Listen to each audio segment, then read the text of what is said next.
Doctors threaten strikes until 2025 and beyond, as NHS leaders warn patients will pay the price. Good morning, it's 6 o'clock on Monday the 3rd of July. This is Breakfast on GBNews with Eamonn, Holmes and Isabel Webster. Leading the news on this Monday morning, unions are warning that doctor strikes will continue for years unless their demands are met. The British Medical Association will today call on Rishi Sunak to return to the negotiating table to solve the dispute. It comes as the Health Secretary offers senior medics a pay rise if they call off this month's strikes. The head of NHS England yesterday warned that July's walkouts were a different level of challenge. President Macron will call for calm today as he meets with mayors from cities affected by the riots in France. Last night, the grandmother of the young man whose shooting by police sparked the unrest called for the violence to stop. England captain Ben Stokes has questioned Australia's sportsmanship after they secured a controversial victory to the second Ashes test. Paul Coit will be here with all the sport. Same old Aussies, always cheating. Sorry, that's the way the song goes. England 2-0 down and Wimbledon begins today. And it should be a very good day at Wimbledon. And after the hottest June on record, a July heatwave is predicted. We'll have your latest weather update. Hello there. Sunshine and showers in the forecast today. Some of the showers will be heavy and thundery in places. Find out exactly where with me later on.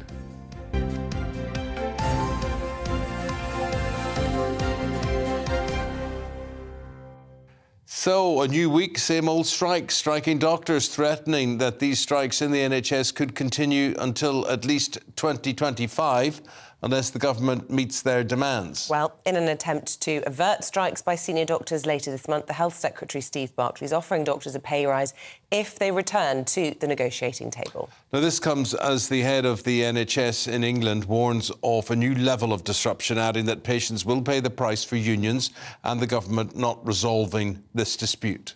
Well, the Conservative Home columnist and GB News presenter Emily Carver joins us in the studio to discuss this morning.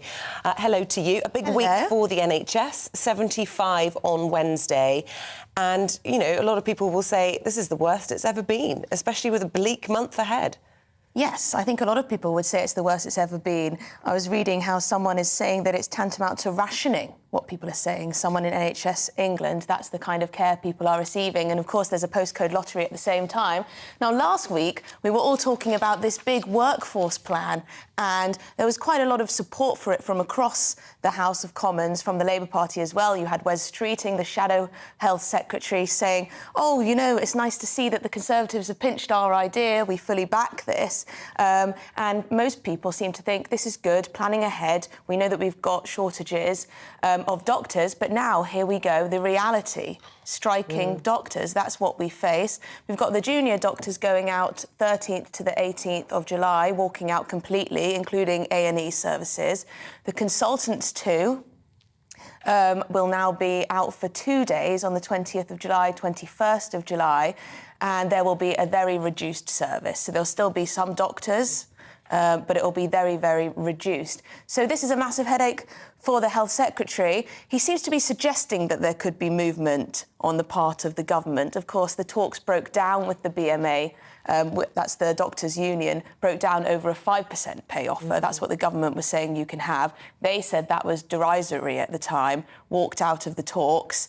And now Steve Barclay's trying to get them back to the table. But I think he'll have to offer something quite big because, of course, they're asking for 35%. Yeah, and some rumours in the papers that he's under threat of a cabinet reshuffle. Certainly looked a little bit like a man under pressure when talking to the press over the weekend. Strikes until 2025, though, that implies that even if there's a general election, the BMA is still going to be very unhappy with the state of affairs in the NHS. Well, this is very interesting because people do talk about how politicised the BMA can be. So when you watch them out protesting against the government and asking for pay rises, it's often quite an anti-Tory sentiment. So it's interesting that they're saying towards 2025 when people are predicting that there will be a Labour government. But this is all just part of putting pressure. It's just a bargaining process, isn't it? We're going to strike for years, puts more pressure on the government because the public look at that and think, oh my goodness, that cannot happen. Government, get back to the table. It's your fault. You need to change that pay offer. And I think most people have a reasonably strong level of support for doctors and nurses. We know the nurses have conceded and accepted pay offers, but now it's the time for the doctors. But 5% clearly is too low for them.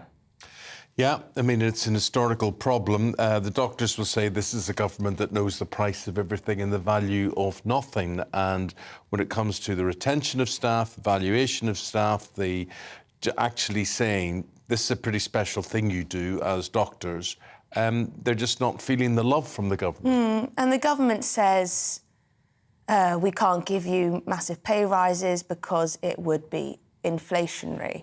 And I've spoken to many economists who say that's a load of nonsense. It wouldn't be inflationary because people are asking for more pay as a reaction to the inflation we're seeing. It's not what's caused it. Well, the government, that was lockdown and monetary policy and energy prices, etc. Over the weekend, the government also saying that growth would be inflationary. So it's almost as if they're afraid of growth now. Everything's considered inflationary. Surely growth is the answer to all of these problems. You would have thought.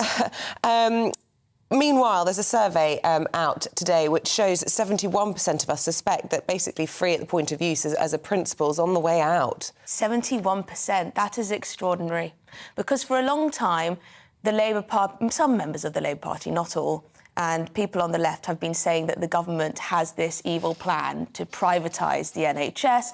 Some of it's been quite conspiratorial. Of course, we've used private service within the NHS for years and years and years, even before the Conservatives were in power most recently.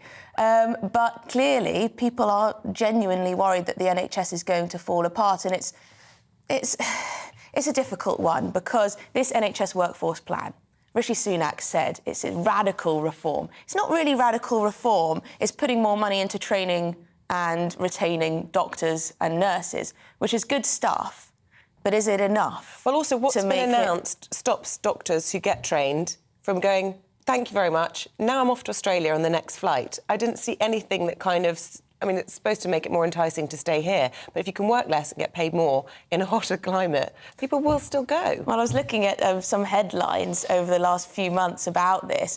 Australia, with their advert campaigns, you can earn £130,000 here and we'll give you 20 days off a month, it said, which I can't believe can be right, to go and, you know, frolic in the sea, enjoy the sun, have a lovely time. So it's whether doctors and nurses, how loyal are they to the NHS? Should they be loyal to the NHS? And what on earth are the government going to do about, you know, the attractiveness of places like Australia? Absolutely.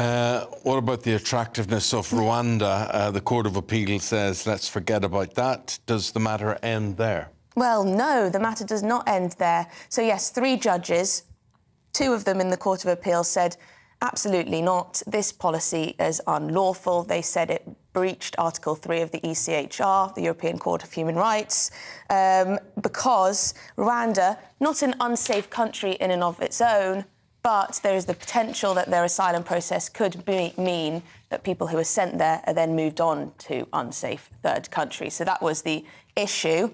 Now it's going to go to the Supreme Court, but the government has one massive problem. They don't have much time. They do not have much time. This could take months and months and months. Huge debate, of course, over whether the courts are stopping a democratically elected government from implementing their policies. Others say, no, no, no, this is the rule of law we're talking about, this is more important. But it's quite interesting that clearly judges and the legal profession are divided on whether this policy is lawful. So it could go either way. OK. Emily, thank you very much indeed. More from Emily after 7 o'clock this morning. Your views on what she's had to say. Do you agree, disagree? Maybe you've got a question for her, and that is, what is it, Isabel? GBViews at gbnews.com. GBViews at gbnews.com, or there's Twitter at gbnews as well, if you want to get in touch. We're going to turn our attention now to what's been going on in France. More unrest. President Macron today urging for calm. He's meeting with mayors from cities that have been impacted by the ongoing riots. Now, thousands of people have been arrested in the past few days, hundreds of properties destroyed as the family of the teenager whose killing sparked the violence call for calm. Well, joining us now is France correspondent for The Times, David Shazan. Very good morning to you. Look, this is a country that, and certainly a president who's been well used to protests, to violent protests for sustained periods of time. But this has been, shocking, getting global headlines. Do you think there's any chance that Macron personally can recover from this? Well, I think that after the worst urban violence that France has known for 18 years, Mr. Macron's popularity, his credibility have certainly taken a bit of a battering. And the longer the rioting goes on, the greater the risk for Mr. Macron's centrist camp is that people will turn to Marine Le Pen as a tough-talking right-wing populist who's promising to restore law and order, because they're going to say, look, the president just doesn't seem to have the answers. He's been appealing to parents to keep their teenagers at home at night. Not really a good look for a head of state. But despite all that, I think there's a tentative, and I stress the word tentative, sense of optimism here this morning, because the sixth night of rioting has been far more peaceful than the preceding nights. There have been still 78 arrests, which sound like a lot, but compared to the hundreds that we've had in previous nights, not very much. And there's been a lot less violence and vandalism on the streets. And there's a sense that an appeal by the grandmother of the 17-year-old boy who's killing by police sparked the riots. She's been calling for calm. That may have had an effect.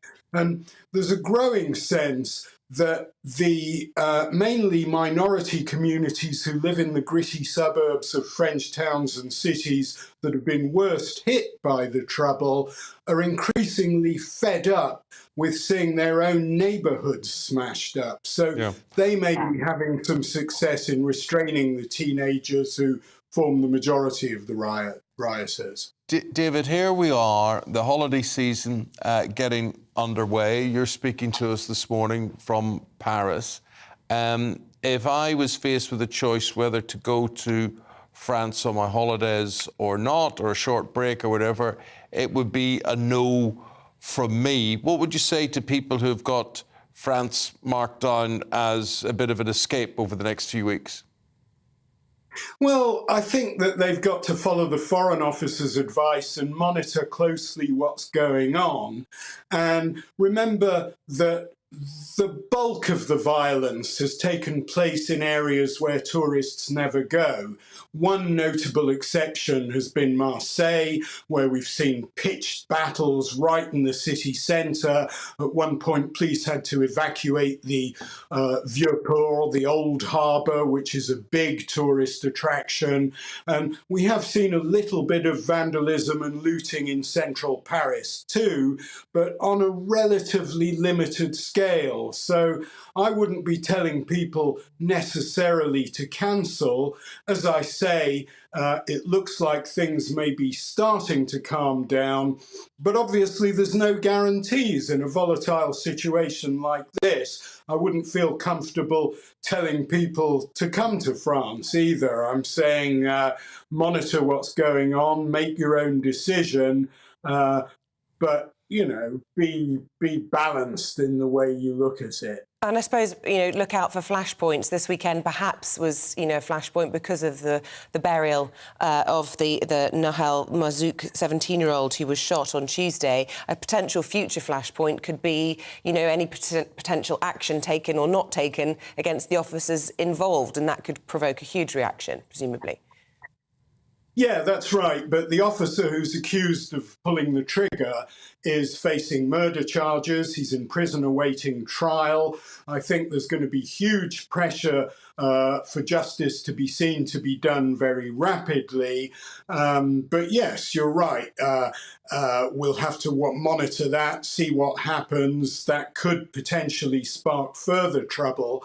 But I think the riots we've seen in recent days has gone beyond just simply protest over the killing of one teenager. I think this reflects a much deeper rage in France's minority communities that young people who may be fourth or even in some cases fifth generation immigrants still feel that they're being treated like second-class citizens, that they're harassed by police, that they have poorer housing, worse job prospects, and are just generally not getting a fair deal. OK. Can I just ask you, David, about your own experience? I see you're talking to us from Paris. I mean, have you been nervous to go outside? Have you been worried at night? Because, of course, we heard about the mayor, his home being attacked whilst his family were trying to sleep. And what's your own personal experience been? Well, my own personal experience here in central Paris has been that everything's just been as usual during the day. I'm seeing large numbers of tourists, people sitting at cafe terraces, walking around. But having said that, 2 or 3 nights ago, there's a shopping centre fairly close to where I live, and that was hit by vandalism and looting, but it was contained within a fairly small area. There were also a number of shops vandalised on Rue de Rivoli, which is the street where the Louvre Museum is, just a few minutes walk from the museum, which is a huge tourist attraction. So there again, there have been pockets of violence, but the bulk of the trouble has been in neighbourhoods where most visitors don't venture. OK, David, thank you very much indeed. Great insight from you there. David Chazan is the France correspondent for The Times. Incidentally, as we get into summer, we had a very good June, very, very nice June. They're predicting the second half of July is going to be very, very hot here. So why would you want to go anywhere else but the UK? Well, because people live in hot cities without aircon, without swimming pools, and they go to the south of France or wherever it might be, where they go to the beach. Traditionally. I think it's been very nice so far, but then, of course, we can't have very nice without everybody taking a nervous breakdown that it's the end of the world. And we're going to be talking about the weather situation after we bring you an update of the rest of today's top stories.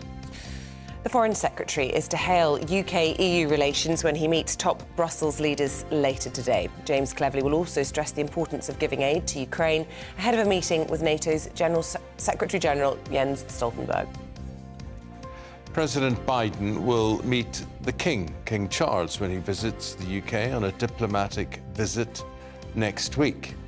The President will also meet the Prime Minister in London before joining the NATO summit in Vilnius. The Orkney Islands are considering leaving the UK and becoming part of Norway over claims they're being failed dreadfully by both Westminster and Holyrood. A motion to look at alternative forms of governance is set to go before the Islands Council tomorrow, with the council leader suggesting following the models of Jersey, Guernsey and the Isle of Man.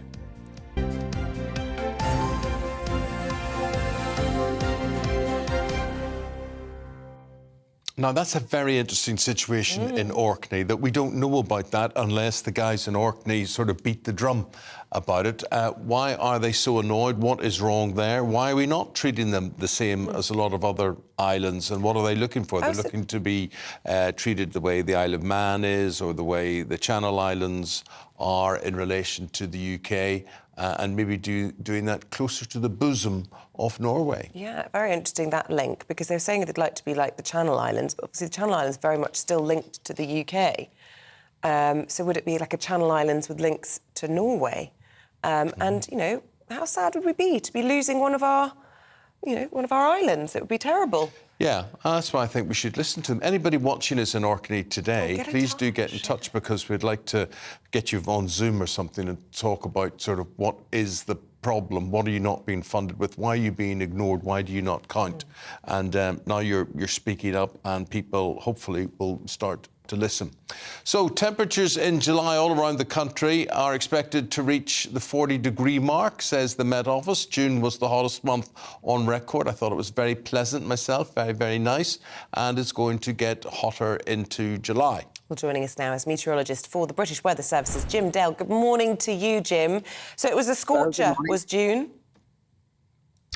Sorry, you dropped out just for that second. It was a bit of a scorcher then, June. Yeah, it was. It was a record month. Now, the Met Office are going to decide whether or not it was climate change affected later today. We'll hear that. I guess to a certain degree, it probably would have been not on our own, not singularly, because it was other parts of Europe as well, and other parts of Europe, by the way, are continuing with their really, really hot spell. So yeah, as I say, the jury's out as to whether it's climate change, but we'll find it out later today. What's ahead, Jim? You mentioned it. I'll tell you what's immediately ahead, and that is changeable weather. I'm standing here in 13 degrees. This is standard stuff. So look, today's a little bit of a mixed day for the country as a whole, and I think that will continue this week. You're going to see temperatures push up a little bit towards Friday. I think we'll see 27, 28 in the southeast, so getting back up there. But it will be squashed quite quickly by showers, thunderstorms, that type of thing. So we're in the northwest quadrant, Scandinavia ourselves, Ireland. We're in the changeable mix zone, I think, for the next 2 weeks, and it's going to take some getting out of. But that's kind of normal stuff. That's what we'd expect at this time of year. You're mentioning the rest of July. Yeah, there is some thoughts. It's not guaranteed that we're going to go in the direction of where we came from in June and start to increase the temperature profile. So we're hopefully going to see temperatures a little bit higher than they are at this moment in time, and we can start thinking about, I should say, barbecues and that type of thing. In other words, getting out in the evening time, that type of event. I mean, you talk about a little bit higher than now. I mean, talk of 40 degrees is sort of Dubai kind of temperatures. The stuff I don't remember at all growing up, 40 degrees. You won't. Yeah, 40 degrees is and was a record last year. It's going to take some beating that, to be honest with you. I only put a 10% risk of that happening this particular summertime. But 35 degrees is our next step to see whether we get there. 32.2 is where the record is at the moment for this year. In June, twice it happened. So, yeah, 40 degrees. Look, I start looking around the globe and seeing what's going on. There's some incredible temperatures.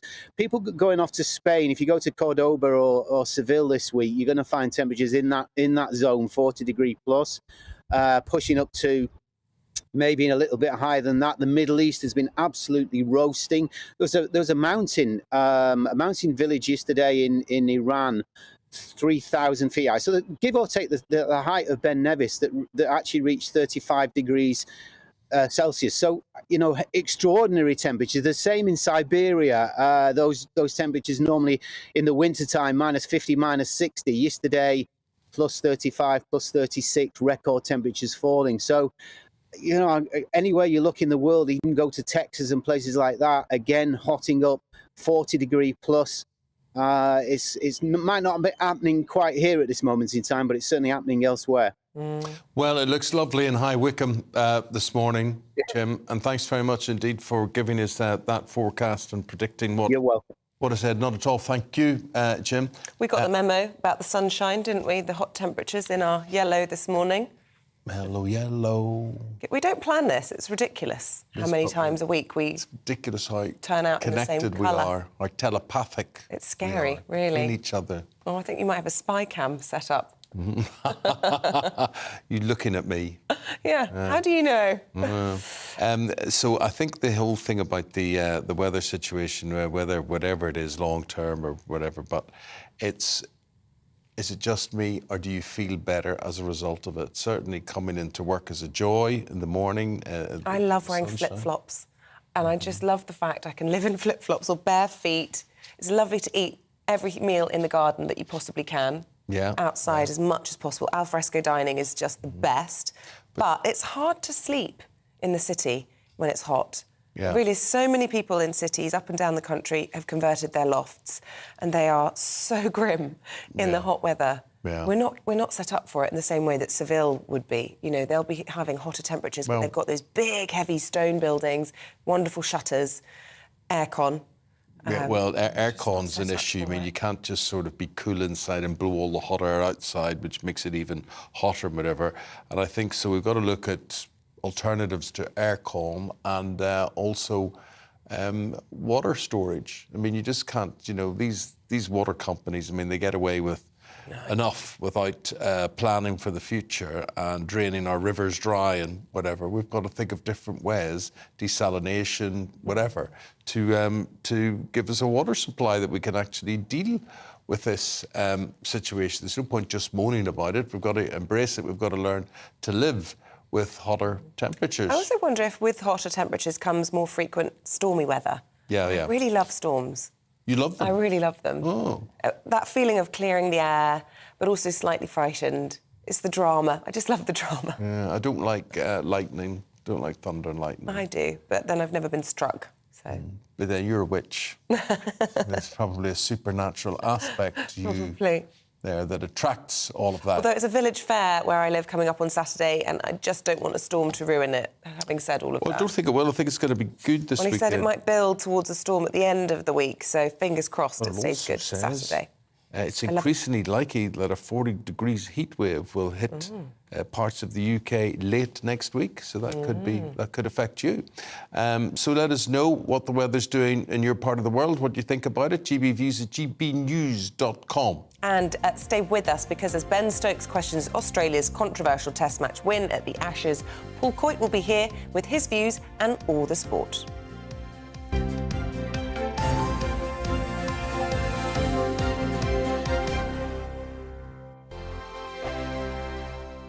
First and foremost, I am a GB News fan, and I was before I was working here. Just love the fact that we're asking the questions that a lot of establishment media won't ask. With a bit of a twist, we not only want to inform you, but we want to keep you entertained. It's worth the drive because you get in and the team's all ready and waiting, they're itching to go, and it's a proper little family. GB News is the People's Channel. It's the audience that makes the programme sing. We're giving our viewers and our listeners a voice. I see the thousands of your letters, tweets, emails, you name it, coming in. Britain is broken. How on earth did we get into this mess? But more importantly, how do we get out of it? The establishment had their chance. Now we're here to represent you. It's time for something different. It's time for GB News. I'm very patriotic. I believe in Britain. Our best days lie ahead. Britain's watching. Britain's watching. Join us here on GB News. The People's Channel. Britain's news channel. The Live Desk with me, Mark Longhurst. And me, Pip Thompson. It's here Monday to Friday on GB News. From midday, we'll bring you the news as it breaks, whenever it's happening and wherever it's happening, from across the UK and around the world. Refreshing, feisty, but with a bit of fun too. If it matters to you, we'll have it covered on TV, radio and online. Join the Live Desk on GB News, the People's Channel, Britain's news channel. Westminster is going around in ever-decreasing circles, followed by the media. Britain is broken. How on earth did we get into this mess? But more importantly, how do we get out of it? Join me at 7 p.m, Mondays to Thursdays on Farage, here on GB News. We will have open, rational debate. We've got to work out how Britain moves forward from this. Join us here on GB News, the People's Channel. Britain is watching.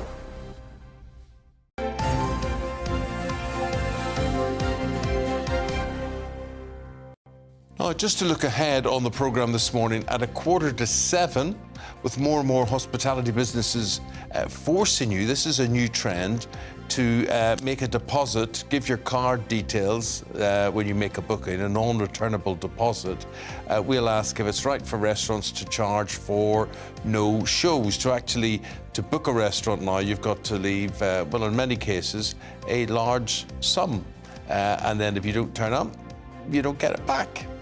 7:20, we'll ask Labour about their plans to send so-called super teachers into struggling schools to try and turn them around. Why not just send teachers? Why not just pay teachers and staff schools to the right amount? Never mind all this super-duper business. I love how governments and opposition and politicians in general suddenly go, oh, the NHS, we don't have enough doctors. Oh, teachers, there's not enough teachers in school. What are they doing that they just suddenly realise these things have just hit them, just suddenly happened? Why have these things been allowed to grow and build, and how did nobody know about it until today's headlines? Let's send teacher hit squads in to turn failing schools around. Well, the schools were failing for a long time before all of this. Get in touch all the usual ways, gbviews@gbnews.com, or you can tweet at gbnews.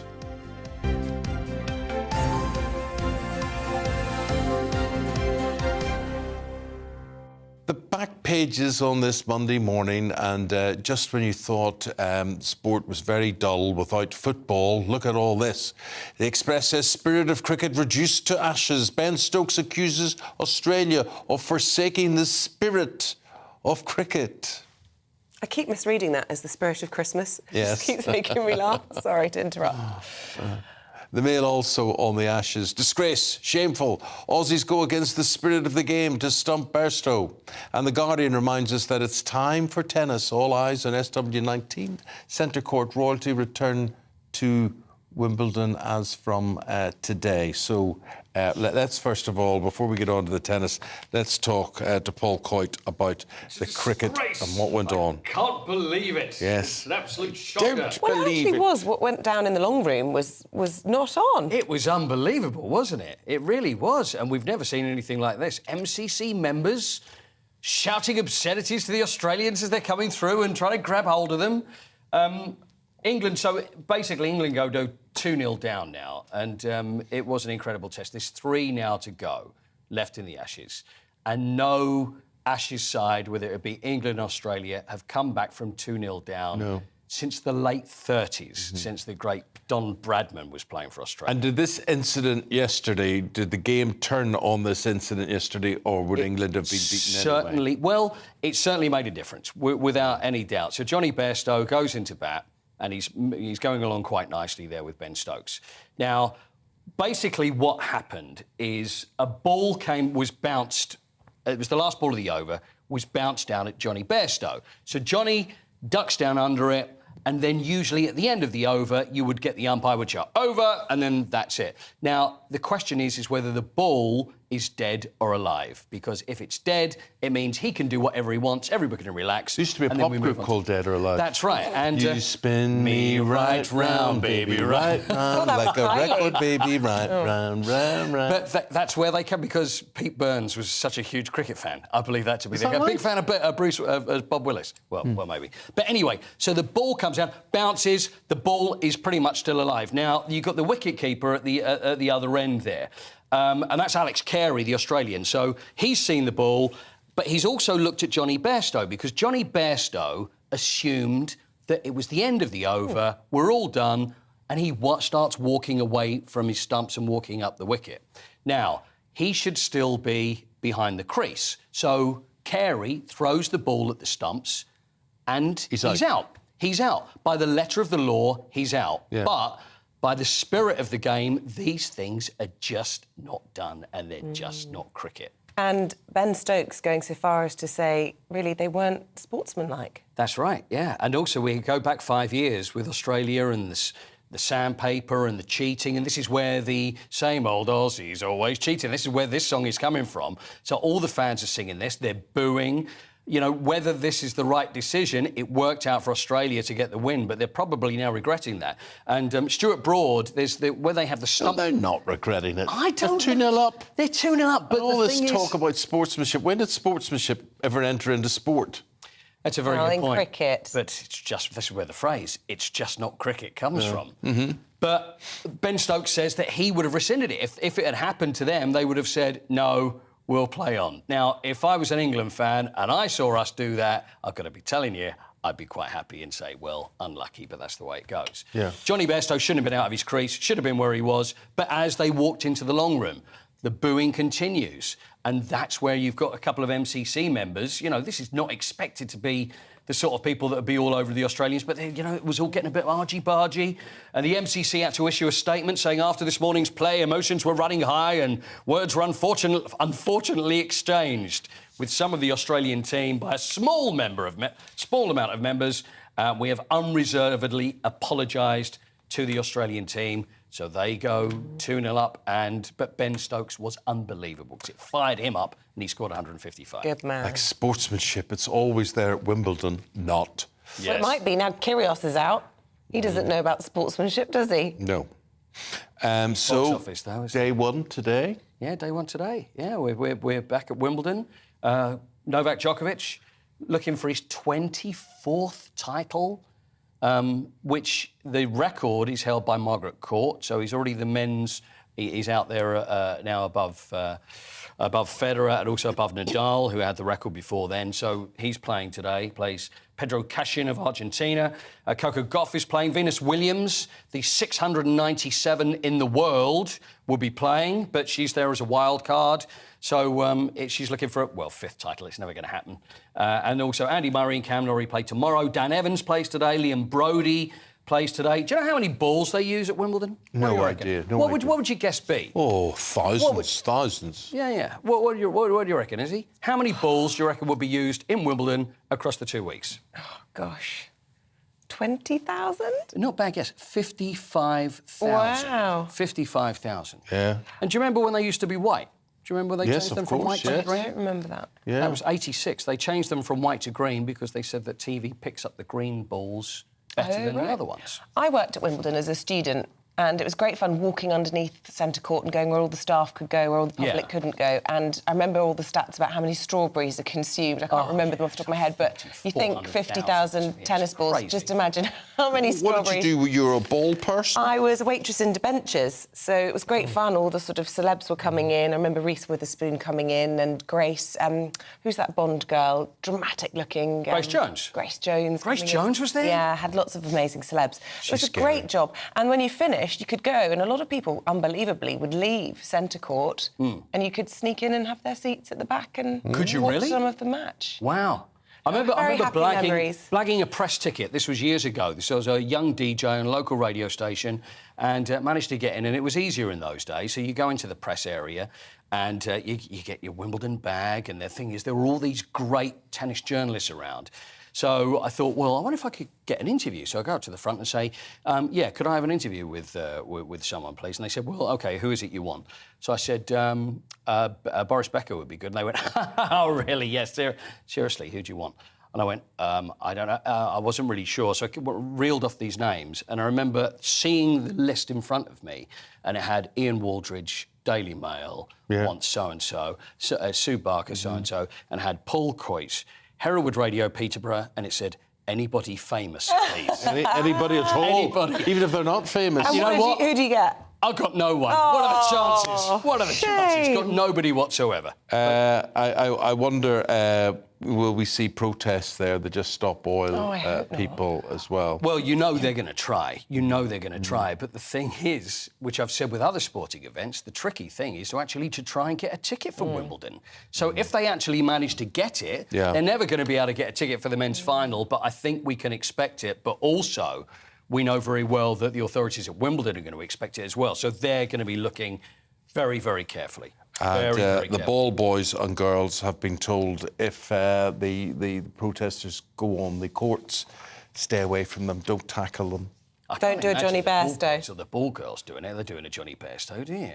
The thing is, though, the only person that probably would do it is Nick Kyrgios, and he's not going to be around to actually do it. That would be pretty interesting. Yeah, absolutely. Paul, good to see you again after 8 o'clock this morning. Thank you, my friend, for the moment. Cheers, thank you. Certainly a nice day for sport, it has to be said. The Treasury has berated banks who shut down accounts due to political opinions. This is really a scary process if this is happening, if this is becoming a thing. Does it threaten liberties? Of course it does. Does it threaten freedom of speech? Of course it does. So we'll be getting into that and much more when we go through the papers. We've got Claire Purcell and Christopher Biggins with those after this.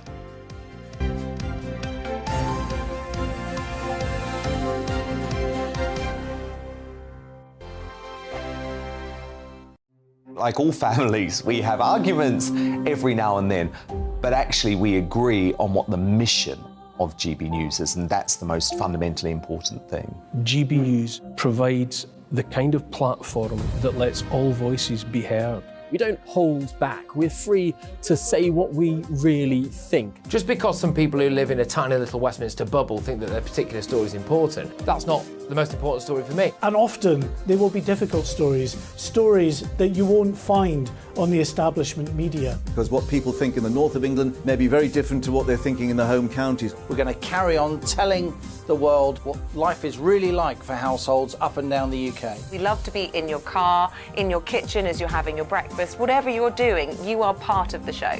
If it matters to you, it matters to us. Britain's watching. Britain's watching. Britain's watching. We're proud to be GB News, The People's Channel. Britain's news channel. Join me, Patrick Christie's Monday to Friday, 3 till 6. We tackle the day's news agenda like you've never seen before. It's high tempo, high octane, the most controversial topics and the best guests. You will not be able to take your eyes and ears off it. I'm not afraid to ask the questions that you really want answered. 3 till 6 p.m, Monday to Friday on GB News, the People's Channel, Britain's news channel.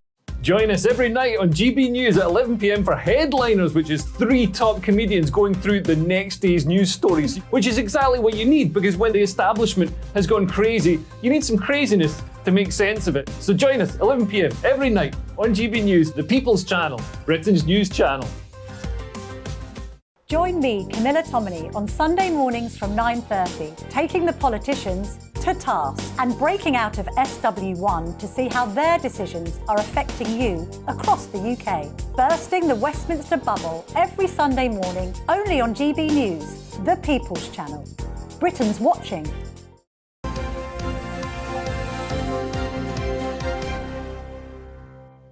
Good opportunity to show you the front pages on this Monday morning, beginning with the Times. Doctors are to get a pay rise if they call off the strikes, according to the Times, as the Health Secretary is seeking to resume negotiations.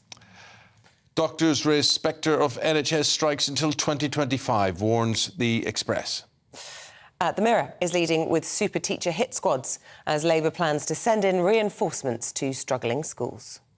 Daily Mail says it's time to put the brakes on the damaging petrol car ban, scheduled for 2030.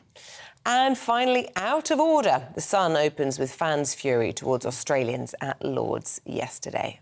Well, batting on the papers this morning, we've got Christopher Biggins and we've got Claire Purcell. Very nice to see you both. Christopher, we're going to start with the front page of the Daily Telegraph. I think this is really, really scary if this is true. Banks butting in and saying, you know, we don't like you, we don't like your business, so you can take it away from us. And they can make you a sort of non-person.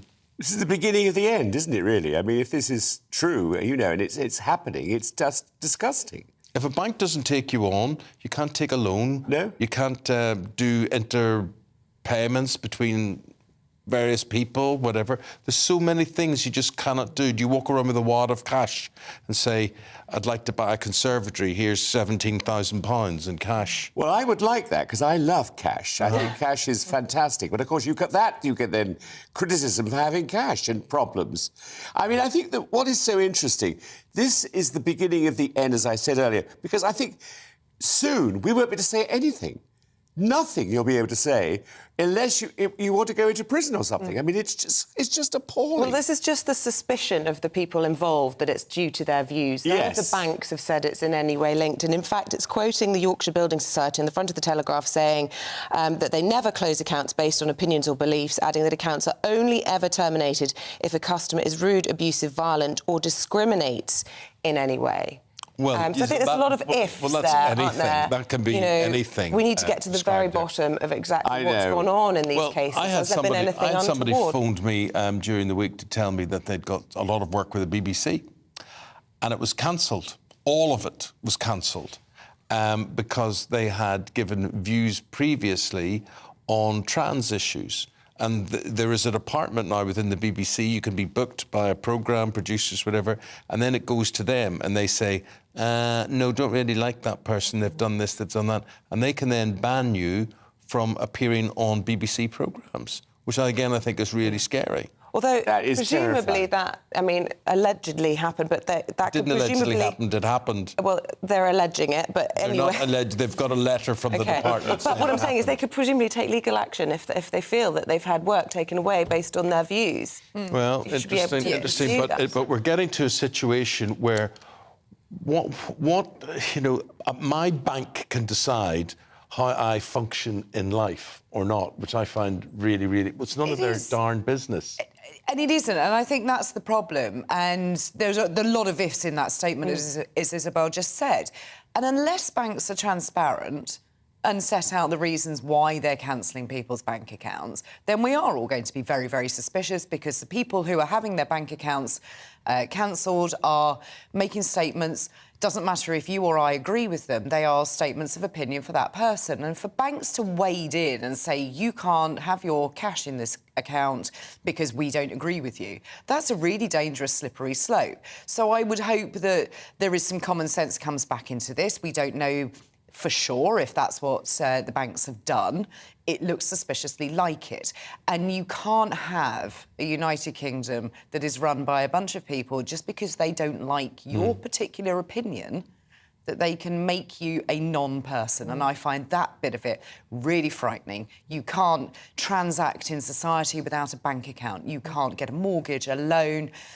Even purchasing in shops these days, you can't use cash. Yeah, I think the banks have a responsibility to come out and say what the reasons are for doing it, because where there isn't, you know, any explanation becomes... But they've given you a reason that can apply to anything. That a reason... Well, that particular bank, yeah. I mean, no, I don't think that's Farage's bank, but anyway... we didn't mention his name. No, well, he's one of the high-profile people who've been speaking in the last week or so about their bank accounts being closed. This is another story which affects a lot of people. Front page of the Daily Mail. Ministers last night under pressure to ease off on their drive towards banning petrol and diesel cars in the next 6 years? Yeah. 7 years. I think it was always one of these most ridiculous deadlines that the government set itself. By 2030, no new petrol or diesel cars will be sold. Well, that is all fine, well and good if you've got the infrastructure to support electric vehicles, which currently we don't. We are so far behind the curve. But there are so many other issues. Electric is yesterday's news. It's hydrogen is the future, and we've got nothing for hydrogen. And this is it. We are always behind the curve when it comes to anything, any kind of new technology. And I think if you're going to put a ban on something, you need to have the alternative ready to go. And the problem with electric cars is they are expensive to purchase. They are, in some cases, almost double the price of a second-hand car. The second-hand market for electric vehicles is also really iffy, because nobody quite knows the length of life a battery has, how a car is going to perform in 5-10 years' time. Whereas if it's a petrol or diesel car, you kind of know what you're getting, you know what you're dealing with, and people can fix them. So I think there's an awful long way to go before electric cars are the norm. I think that they are also not that great for the environment, which is something the environmentalists are not looking at. Lithium ion that produces in the batteries is incredibly labour-intensive and damaging to the environment. And they're not sure they can recycle it. Absolutely. So if you cannot recycle it, then it kind of brings the whole thing into the perspective of it doesn't work. So I think that the government needs to back off this. You have an electric car, Biggins, I don't do, yeah. I've had it for 6 years. Well, I've had 2 lots of electric cars. I like the idea of them, but, of course, you're right. Hydrogen should have been what they went with. I mean, no thought was given to that. It's a bit like diesel, you know, and how we're losing out on that now. I mean, it's a real problem. I love it, but I love my electric car only because I use it in central London. And I don't go... long distance terrifies me. I mean, I've been on motorways sometimes, and you think, am I going to last out? Yeah, yeah. And what do I do? Is that you or the car? Oh, that's me.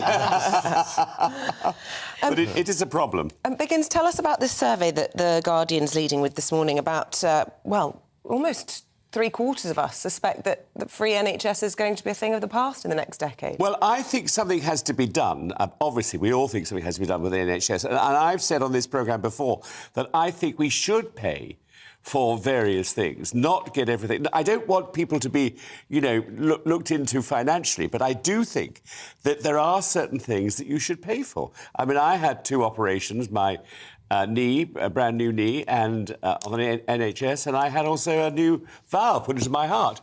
Now, those operations cost about £60,000, which is a lot of money. But I could easily have paid perhaps £5,000 towards it. And I think that's a very good idea. I think the fact that we can't go on getting this service, which is brilliant. The NHS is the most wonderful service if it works. You can't go on taking that for granted. I think we have to rethink it. But the big danger, and I've been saying that the NHS needs reform for so long, the big danger is, of course, that they continue to charge us huge high taxes, but then also charge us at the point of use. So you end up getting stung twice, but for the exact same service. I can just imagine it being a revenue generator that just gets poured down, you know, the loo in a just sort of wasteful way. Yeah. I can't imagine it will probably lead to any improvements. No, I think you're right. Until they sort out the structure of the NHS as a whole, you aren't going to make it any better by just pouring more money into it. All you're going to do is put people off of using a service that they are already taxed on. If you're charging people to go to a GP appointment, should they be able to get one?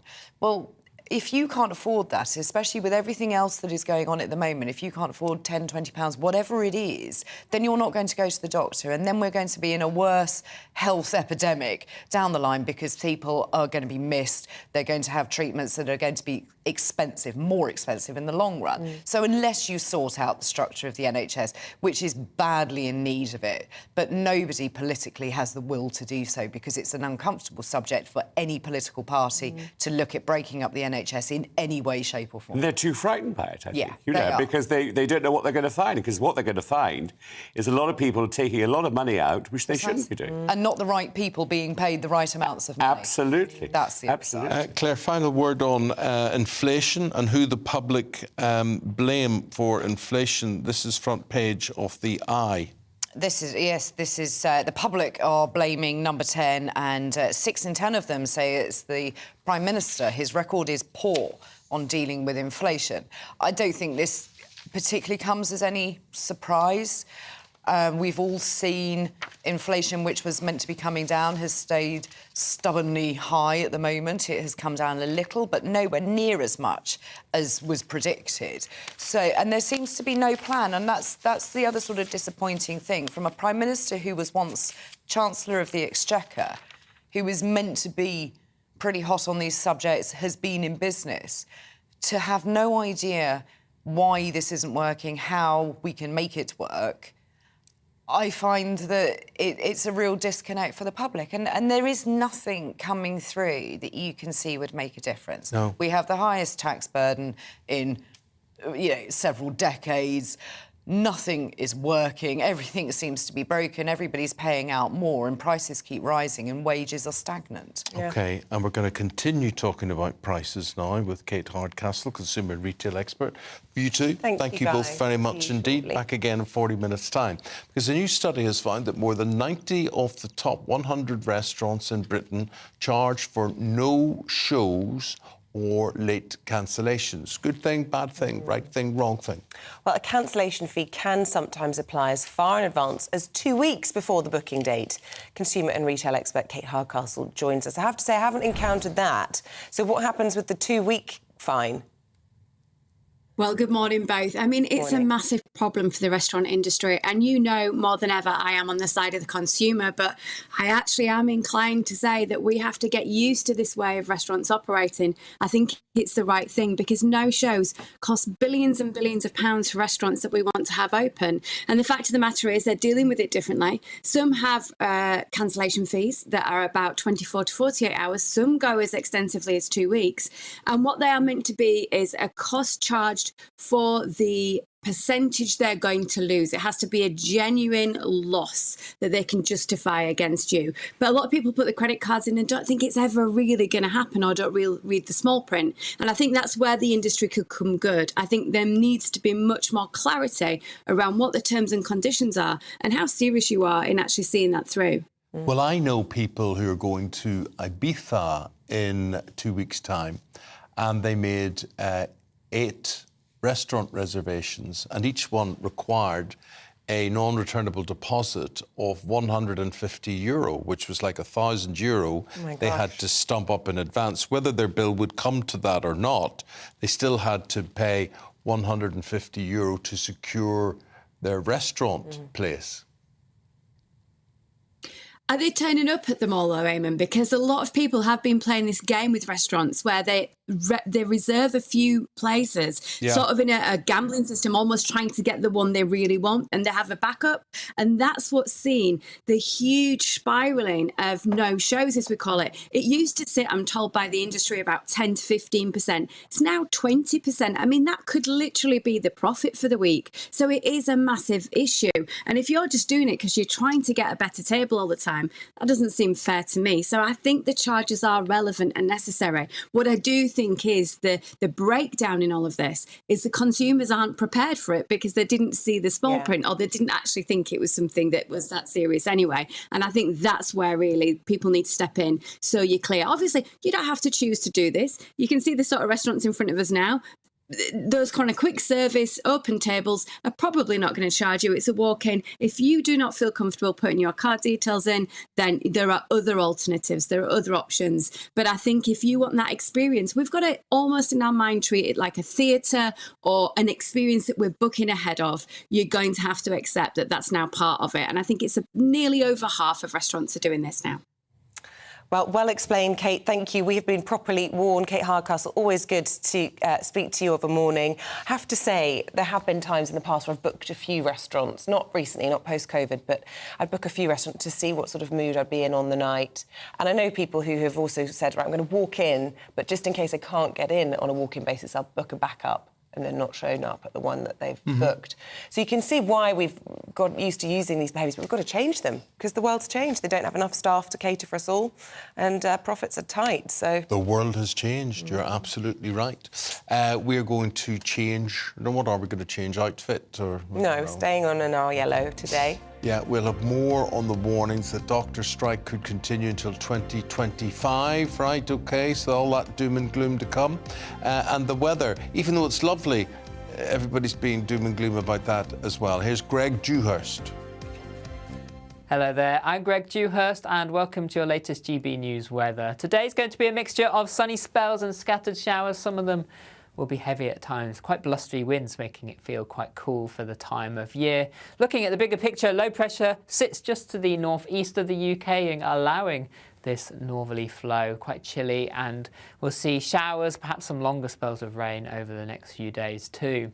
This morning we already have showers across the north and the west of the UK, some of these heavy at times, a more persistent band of rain also affecting northern Scotland. This band of rain sitting here for much of the day, giving quite a wet outlook. Elsewhere, lots of cloud around, showers bubbling up, some longer spells of rain also possible, some rumbles of thunder across northern England, North Wales at times, and quite a cool day. Winds gusting around 30 miles an hour, taking the edge of these temperatures, perhaps highs around 21 Celsius in the southeast. Further showers across the UK to end Monday, some of them still heavy at times. This band of rain only slowly pushing southwards across parts of Scotland. And then overnight tonight we'll see further rain pushing in across southern counties of England and Wales. Much needed rain here. Elsewhere, a continuation of clear spells and showers, and temperatures generally starting Tuesday in double figures. A wet start to the day, though, across southern counties of England and Wales. Some heavy bursts possible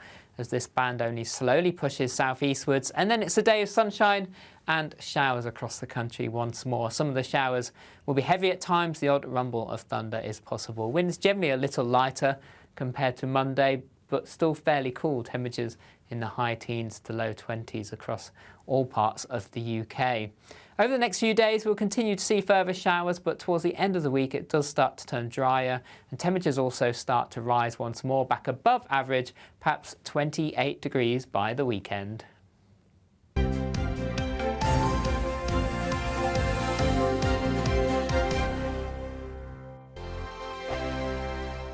I joined GB News because I was sick and tired of not hearing my views being represented, not just mine, but so many people that I knew and spoke to. I just couldn't get my voice out there. I couldn't say anything. I couldn't do anything. Whatever the narrative was, I kind of had to follow it. GB News is there to provide a voice for those who have been ignored by the establishment media. We think different things, we've got a different style. GB News is here to be optimistic and positive about the future. It's real kind of dynamic and flowing, with the audience very much at the heart of it, like a big family.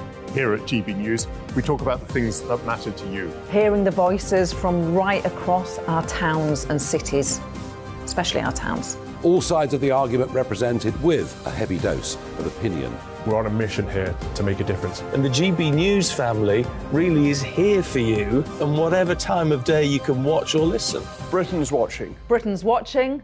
We're proud to be GB News. The People's Channel. Britain's news channel. So Jubes and Kerr, we tackle the issues of the day with real, robust debate. Both sides of the fence, battling it out with me in the middle with my forthright opinions and views. And often really interesting things happen because you start with a position and then by the end of the debate you find actually, I might not have thought about that one. What we need in this country is 2 new political parties. You should maybe think about doing a 2024 calendar. I'm Michelle Dewberry and I'm keeping you company right through until 7 o'clock this evening. GB News, the People's Channel, Britain's watching. Weeknights on GB News from 6 p.m. You'll always get drama. Please stop, Michelle. I know, yeah. Please stop. Should I just shut up? Romance. You like me, I like you. There you go. There you are. Well, don't tell anybody. Adventure. Etc. That's the whole point. But And action. Sergeant, read my superstar panel that are already at it. They're fighting. It's going to be quite a show. Only on GB News. Britain's watching.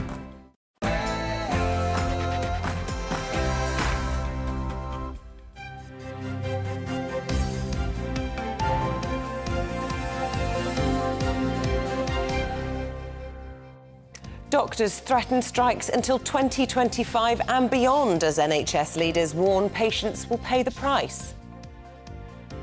Hello there, very good morning to you. The time is 7 o'clock on this Monday morning, 3rd of July. You're tuned in to breakfast on GB News, Eamonn, Holmes and Isabel Webster. Here's what's leading the news this morning.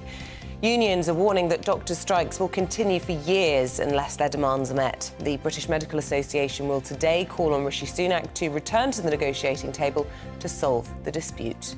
It comes as the Health Secretary offers senior medics a pay rise if they call off this month's strikes. The head of NHS England yesterday warned that July's walkouts were a different level of challenge. President Macron will call for calm today as he meets with mayors from cities affected by the riots in France. Last night, the grandmother of the young man whose shooting by police sparked the unrest called for violence to stop. In cricket, the England captain Ben Stokes has questioned Australia's sportsmanship after they secured a controversial victory to the second Ashes Test. And what will the weather be like for Wimbledon as it gets underway today? We'll have your latest weather update. Hello there. Sunshine and showers in the forecast today. Some of the showers will be heavy and thundery in places. Find out exactly where with me later on.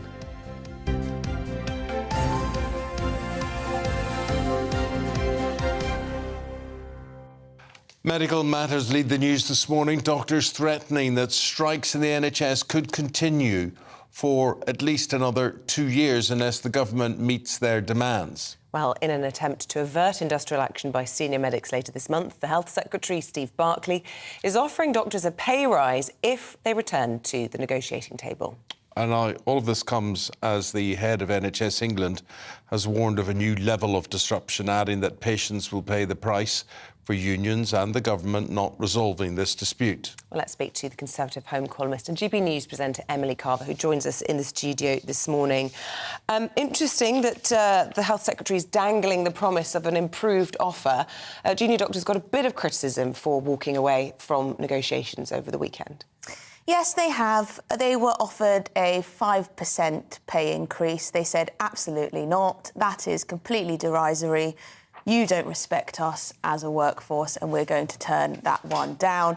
At the time, the Health Secretary did challenge them, and in the media he said they walked out suddenly, they're behaving badly. Seems to be softening now. He did suggest that there would be movement on both sides, so that implies that perhaps there may be a pay offer that's a little bit higher than the 5%, but it won't go anywhere close to the 35% that the BMA are asking for, which they say would restore pay to what it was in 2008 in real terms, taking into account inflation. Most people, I think, will say 35% too much, but perhaps the Health Secretary needs to move 5%, as we were talking about earlier, about how retention of staff is such a massive issue. The government has this big NHS workforce plan. The NHS England has this big workforce plan. But clearly, if people are leaving the profession now, it's not going to help in 10 to 15 years' time.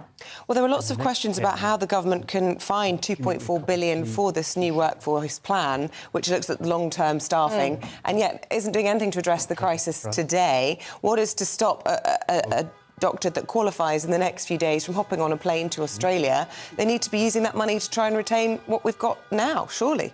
Well, you would think so. And I think there is a growing appetite among the public for pay rises for the public sector. The government is saying, no, this will be inflationary. We can't have huge pay rises for doctors. Economists would dispute that that is what is causing inflation, that pay increases is what's causing inflation. But the government are sticking with that line. They're saying no. I think there is a debate to be had over how much more we can pay our doctors and nurses and whether the NHS needs broader reform than just addressing staff shortages. But we're in a massive mess. The reform that GB News viewers and listeners would like is to ban medics from striking here, judging by the emails this morning. Richie, the government needs to rush through a bill making it illegal for doctors to strike. They're destroying people's lives just for their own greed.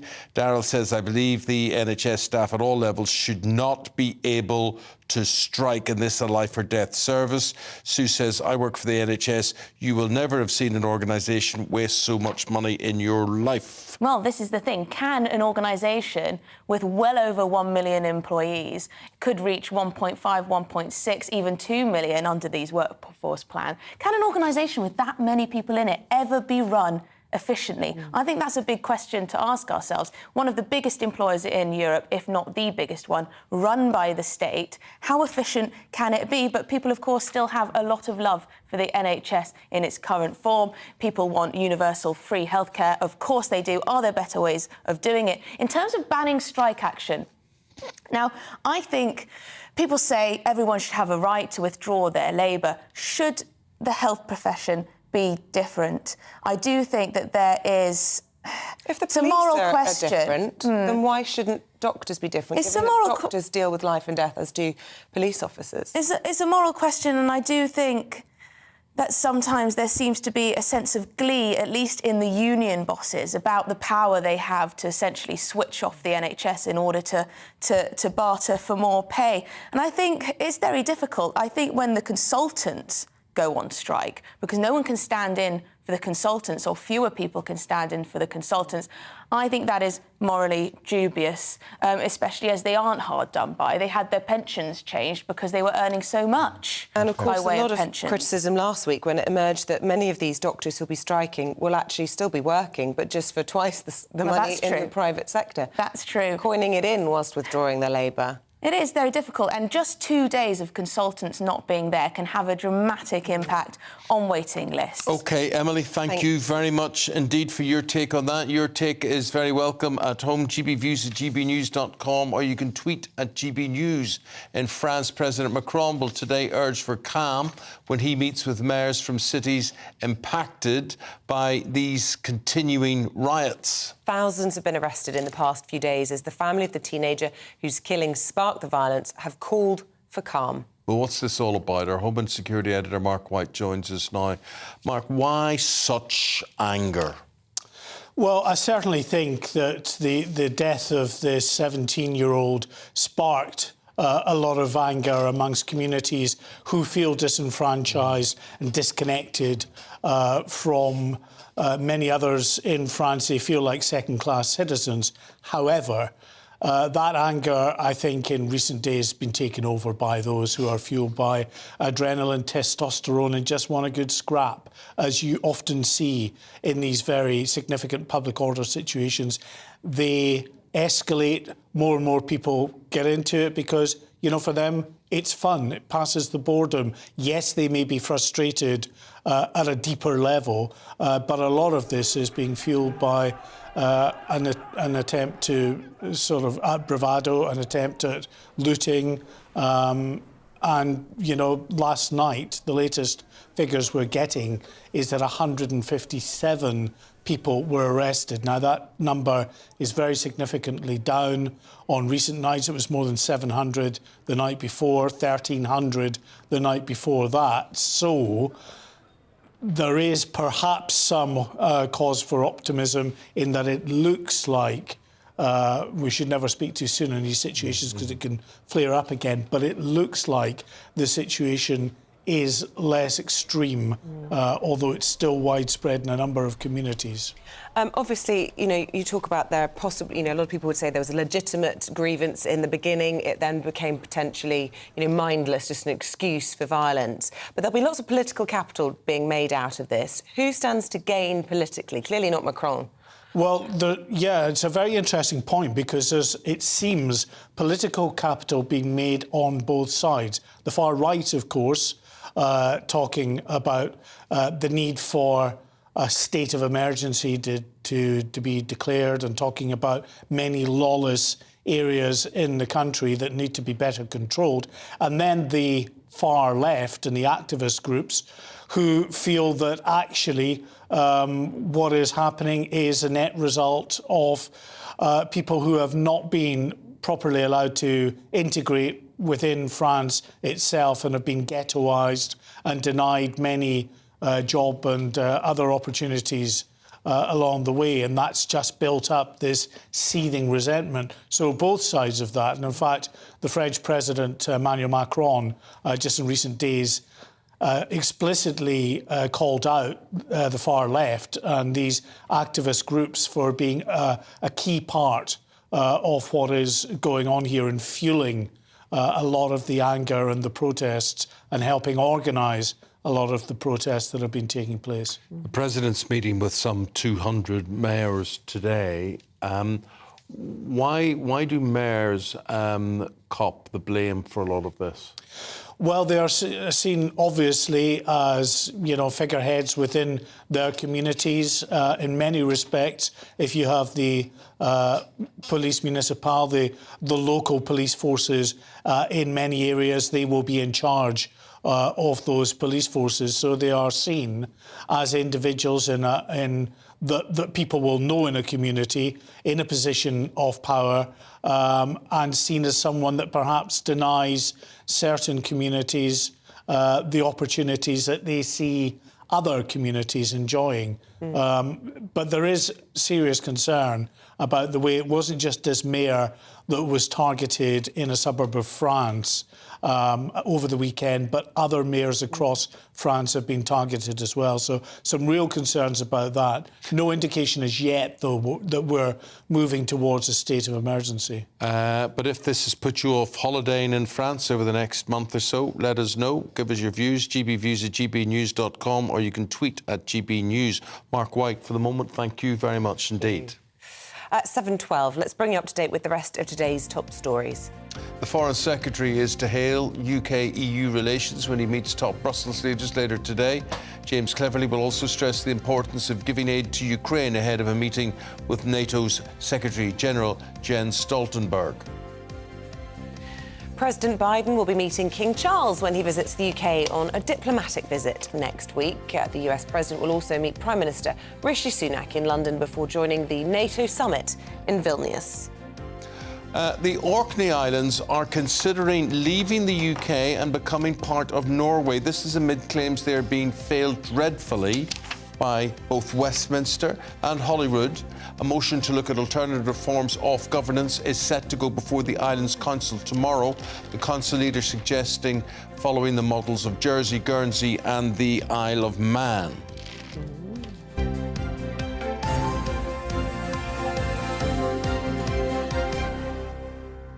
What their grievances were. Apparently, in Orkney, they are denied RET, which is called the Road Equivalent Tariff for ferry fares, and they're very upset about that. They also say the funding they get from the Scottish Government is significantly less per head than in Shetland and the Western Isles to run the same services. Yeah. So they basically feel like they are second-class citizens, and they also like the model that the Faroe Islands have, the self-governing Denmark or Danish territory. So that could possibly be the way that Orkney wants to go. But I think it's a terrible shame. Yep. I mean, Orkney, incredibly beautiful part of the United Kingdom.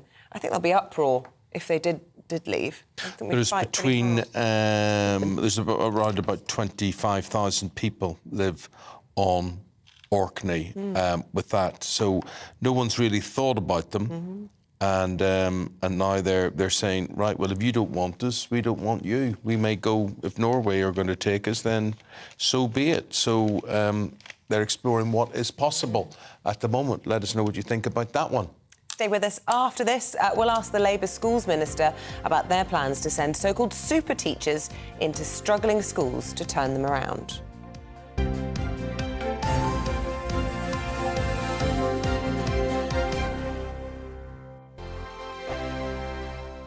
First and foremost, I am a GB News fan, and I was before I was working here. Just love the fact that we're asking the questions that a lot of establishment media won't ask. With a bit of a twist, we not only want to inform you, but we want to keep you entertained. It's worth the drive because you get in and the team's all ready and waiting, they're itching to go, and it's a proper little family. GB News is the People's Channel. It's the audience that makes the programme sing. We're giving our viewers and our listeners a voice. I see the thousands of your letters, tweets, emails, you name it, coming in. Britain is broken.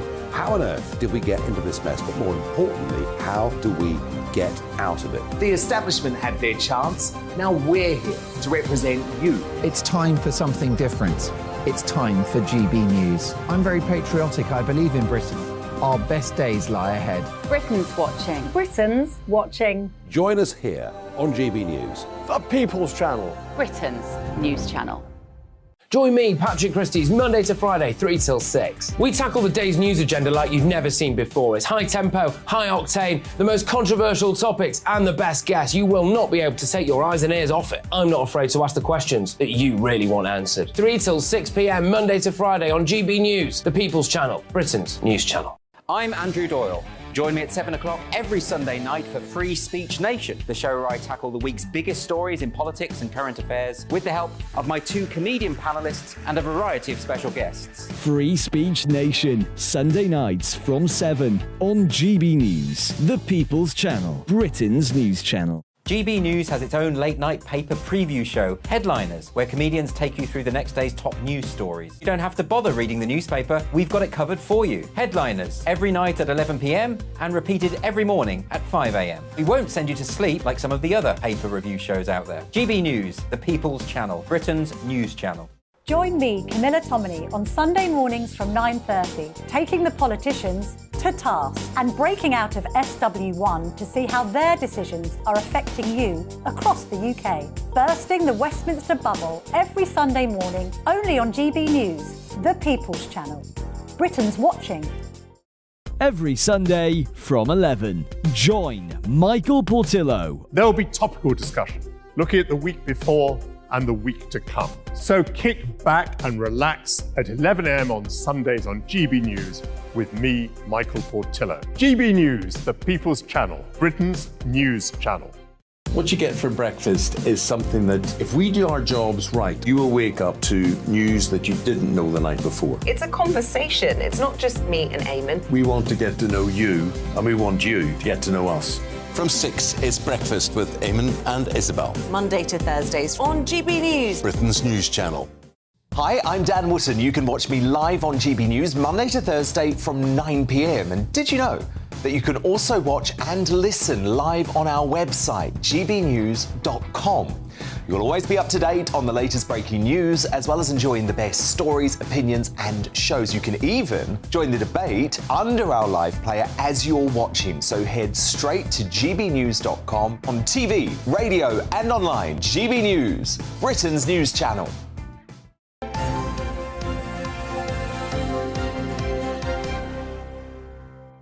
It's 7:18. Still to come on today's programme, a teacher from Wembley has landed his dream role starring in the new Indiana Jones film alongside Harrison Ford. So we're going to be speaking to him at 7:45 and find out how actually he became part of such an iconic franchise. It's quite an unusual story. How do you get into the movies? 8:20 live from Wimbledon, bringing everything you need to know about the tournament, which gets underway today. And if you're going, if you haven't been able to get tickets, if you've got a view on Wimbledon or anything else, GB Views or gbnews.com.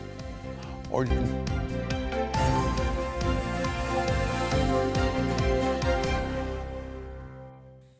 Now we're talking all things school. Labour has announced its plan to reduce recruitment agency fees paid by state schools when hiring teachers. Apparently £8 billion has been spent on them since 2010. How else do you get these specialist teachers? Labour hopes to tackle this spending, which they say is wasteful, by improving teacher retention and the working environment. Here's the Shadow Schools Minister, Stephen Morgan. Stephen Morgan, morning. Good morning. Morning. OK, so the big headline in the Mirror is super teachers hit squads for schools. How do you get super teacher hit squads if you don't have recruitment agencies? Well, there's a real problem, Eamonn, with teacher shortages across our country. Last year, 40,000 teachers left the profession. 1 in 5 teachers leave the sector within the first few years. It's at crisis point. And Labour's plan would restore the respect for teachers, get more teachers back in the classroom, which I think would make a real difference to deliver world-class teaching for every child in every part of the country. And just explain to me how you think you're going to try and, move these teams around. Presumably there's a lot of demand in a lot of different places. That's going to cost you. In too many places across our country, children are in stuck schools, and we want to make sure that every child, whatever their background, wherever they're from, go on to succeed in life by going to a great local school. We know that teachers are undervalued, they're under huge amounts of stress, and they're underpaid at the moment, and that's why we're committed to giving a bursary to newly qualified teachers. We want to provide continuous professional development. We want to see additional teachers in the classroom to reduce some of those workloads. Those are practical plans that make a real difference to deliver world-class teaching in every school in our country. I'm just interested, you use the words there, undervalued and underpaid. Those are titles that could be applied to the junior doctors who are striking at the moment. You're absolutely right, Eamonn, and I think the NHS has very similar challenges to what our schools face. You've got to make sure you've got a really clear retention plan in place. The best retention plan really helps aid recruitment, and I think the government have undervalued our public sector workers for so long, and I think they do tremendous work, and we need to treat them with the respect that they frankly deserve. But how are you going to pay them more? Are you going to increase taxes? Well, we know that obviously there will be strike action this week. I think that's a failure of this government not to get round the negotiation table with our trade unions. I think Gillian Keegan should apologise to parents that will face disruption this week. I'm not going to make a commitment on TV today around what we would pay teachers, but the least the Secretary of State could do is to sit round the room with trade unions and negotiate a deal so that we can end the strikes once and for all. You've been talking about introducing bonuses to try and keep newly qualified teachers in the profession. They've obviously been used in other specialisms. I think there were bonuses offered to maths teachers, for example. But this is a universal bonus, regardless of what the subject is, even though there is a surplus of arts teachers, of PE teachers. So is that a good use of money? Well, we know that the bursary scheme that's currently used is complex and difficult to sort of navigate, and we want to simplify that process, and we know that by investing in early years teachers, that will make a real difference. So that 2,400 I think will go a long way, but also continuous professional development for more experienced teachers too, and an aspiring head teacher programme I think will see middle leaders in schools go on to headship. So a package of measures that I think will make a real difference to tackle the crisis that we see. And talking of head teachers, Jess Phillips has got herself into a bit of hot water with one particularly notorious head teacher, Catherine Birbalsingh. Do you believe that Jess Phillips was making racist comments, as Catherine Birbalsingh believes? I'm not over the detail on this, and I don't tend to comment on Twitter spats. My focus is on the challenges that our country faces, but I think that you've got to take this discussion off Twitter, and there's obviously a complaints process in place, and it's really important that the complaints process is followed. Stephen Morgan, thank you very much indeed. Stephen Morgan is the Shadow Schools Minister. Thank you for your time today. And ministers say the chaos at Thames Water threatens to deter overseas investment in Britain. Stay with us. We'll go through that and more when we go through the papers with Claire Pearsall and Christopher Biggins.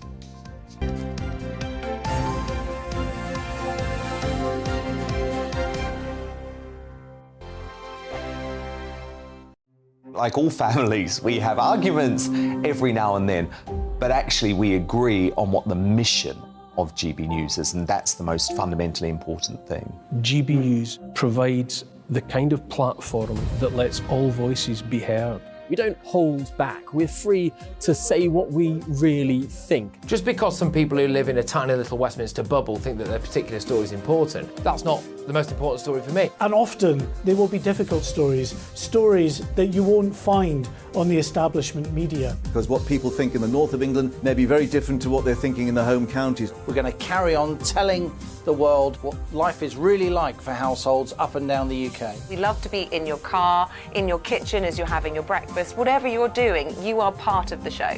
If it matters to you, it matters to us. Britain's watching. Britain's watching. Britain's watching. We're proud to be GB News, the People's Channel, Britain's news channel. Monday to Thursday, 9 p.m. till 11 p.m. Join me, Dan Wootton. I'll bring you the sharpest takes and hottest debates. Do you not believe in prison? I don't believe in prison. I'm completely stunned. I guarantee you there'll be no spin, no bias, no censorship. I actually was personally quite offended by it.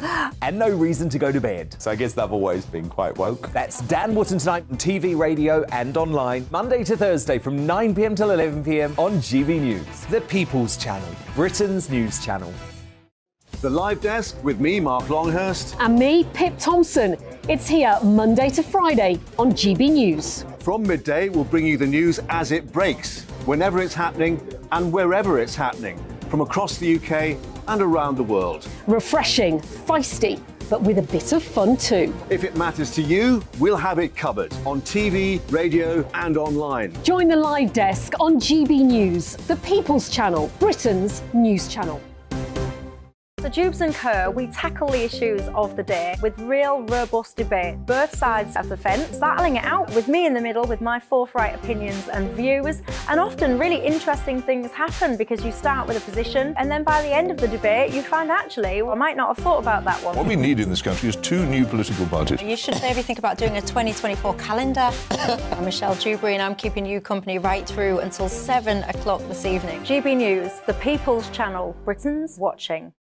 Westminster is going around in ever-decreasing circles, followed by the media. Britain is broken.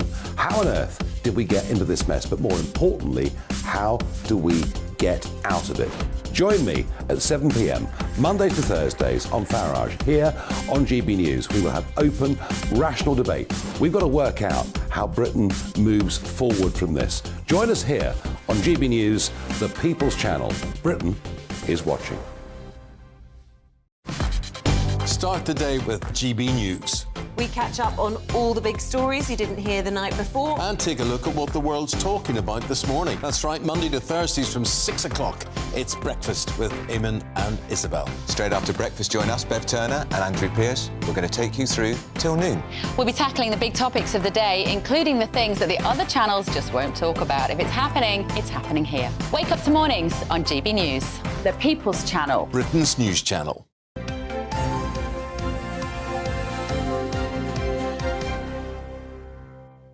Welcome back at 7:27. Let's bring you up to date with the front pages this morning. Right. Or maybe not. No, we're not. Well, nice of you to suggest such a thing, but we'll not do that. Let's tell you that Christopher Biggins is chuckling away here, and Claire Purcell, and they'll be reviewing the papers this morning. Claire, you want to start with the Mirror front page, the story we've just been talking to the Shadow Schools Minister about super teacher hit squads. Yeah, I mean, this is not a new idea either. Labour came up with this under Tony Blair with the idea of superheads who would get paid a very large salary, go in, sort out schools and everything would be well. It didn't really work. It cost an awful lot of money. And I think what was interesting with your interview just now with Stephen Morgan, he didn't say where the money was going to come from. And I think that's a really interesting point. I know that Keir Starmer has originally said he would take away the charitable status of private schools, but that amount of money has been spent twice.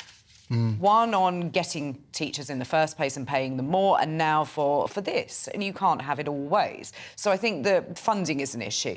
But it also doesn't make clear as to where these teachers are going to come from. If you're going to have a hit squad of teachers, well, surely that is taking them out of their own classrooms.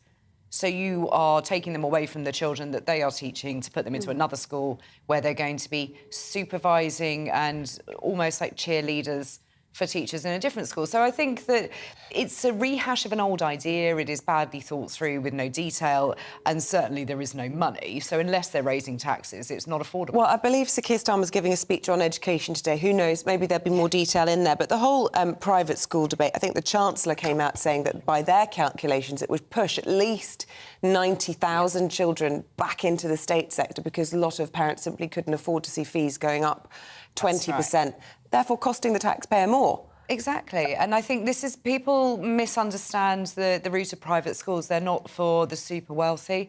A lot of people will go without other things to put their child into a private school, which is their choice. And I think that is right. But they're also that still paying their taxes, which absolutely still paying their taxes. And if the school places are so hard up at the moment, which I think we all know that trying to get your child into school is an incredible battle, then you're going to remove places from local children. It's all a mess, and it doesn't really solve the problem as to what is driving teachers away from the classroom and also the behaviour of children. If I was running schools, I would be saying, whether you agree with franchises or not, Pizza Express or McDonald's or whatever it happens to be, you know that when you go to one of these places, you get the same standard. Whether it's a good standard or bad standard, but you know what the standard is, right? Yeah. And you can then choose. Why can't our schools just be a standard set and it's a franchise? That's the way it has to be. All this business that, some schools are better than others and there is this inequality. Why is there this inequality? It's the government's responsibility to make sure it is a standard service provided throughout the whole system. Absolutely. That's how education should be like. I mean, it's wrong. I mean, I just think, and also, I can't see bringing in people at a huge expense to work out a situation which seems to be so easy to work out. You're right, Eamonn. Let's give it one level. One level, OK. Christopher, utilities, there's one level there, and that's pretty bad with responsibilities of water companies in particular. What's the story here? This is front page of Financial Times. Well, they're saying that the Thames Water, which of course are in terrible, terrible trouble, huge debt, this is going to affect investors in the UK, the ministers are saying. No, investors who want to invest in the UK. Yes. Yeah, right. Yeah, sorry. Yes, yeah. Yes. So that's the problem. And the problem is that, it will deter overseas. No, what the problem is that successive governments have just been so happy and so grateful to take money from anywhere, be it China, be it Russia, be it whatever. They'll take anybody's money and they will just sell off the crown jewels, everything that we've got. Does nobody in Britain have any money? So nobody in Britain to invest in. No, nobody. They're all investing elsewhere. Well, you know why? Because in Russia, in India, in the Middle East, whatever, they're all taking stuff out of the ground, which we don't do. So we're stopped. We can't frack. We can't do oil, gas, whatever. But everybody else around the world has got loads of dosh because that's exactly what they are doing. Exactly. And then they invested in this country. Yeah. I think there Something are... wrong, I think, there. There are a lot of problems with this because with Thames Water in particular, they have taken a lot of government money relatively recently to try and bail them out of the mess that they were in, and they seem to have not managed to do it. So it's all very well to say, it'll deter people from investing within the UK, and I don't think it will, but I think we need to work better with these companies if they are going to stay privatised, to make sure that they actually deliver what they're there to do, because they have an awful lot of money. Their credit lines used to be very, very good, but they're not putting it into infrastructure. So the government needs to come down on that rather than just looking at the problem it will cause if we bring it into national control. But how can they be in such debt? That is the extraordinary thing. How can that be? Spectacular mismanagement. Huge. To allow that to happen is just disgraceful. Well, yeah. Oh, it could go on forever about the mess of those utility companies. Claire, Tory group wants to slash migration by stopping importing care workers. I mean, I'd love to know how these people think their whole care system actually works. Nobody here wants to do it. People from around the world will come and do it, and we should be very grateful for them in doing it. But what's the plan here? Well, this is another breakaway group of the Conservative Party, of which we now have many. 25 individuals, one of which is Lee Anderson, who is a deputy chair of the party. So I wonder where the collective responsibility is if he can be out there doing something like this. They have a 10-point plan to reduce migration, and this seems to be the political football that is going to lead over into the next general election. And from what I understand, they have a press conference coming up this afternoon after lunch, and they don't want these visas to be given to care workers coming in from outside the UK. And you're right, Eamonn. What are we going to do if you stop these people coming in, if you limit the amount of visas? Those care homes will shut. And then what are we going to do with the people in the care? It's just a complete mess, and I think it's the wrong target to go for. And it's not just the care workers that they're talking about. They want to cut immigration in total by 66%. So that would be, you know, hospitality, nursing sector.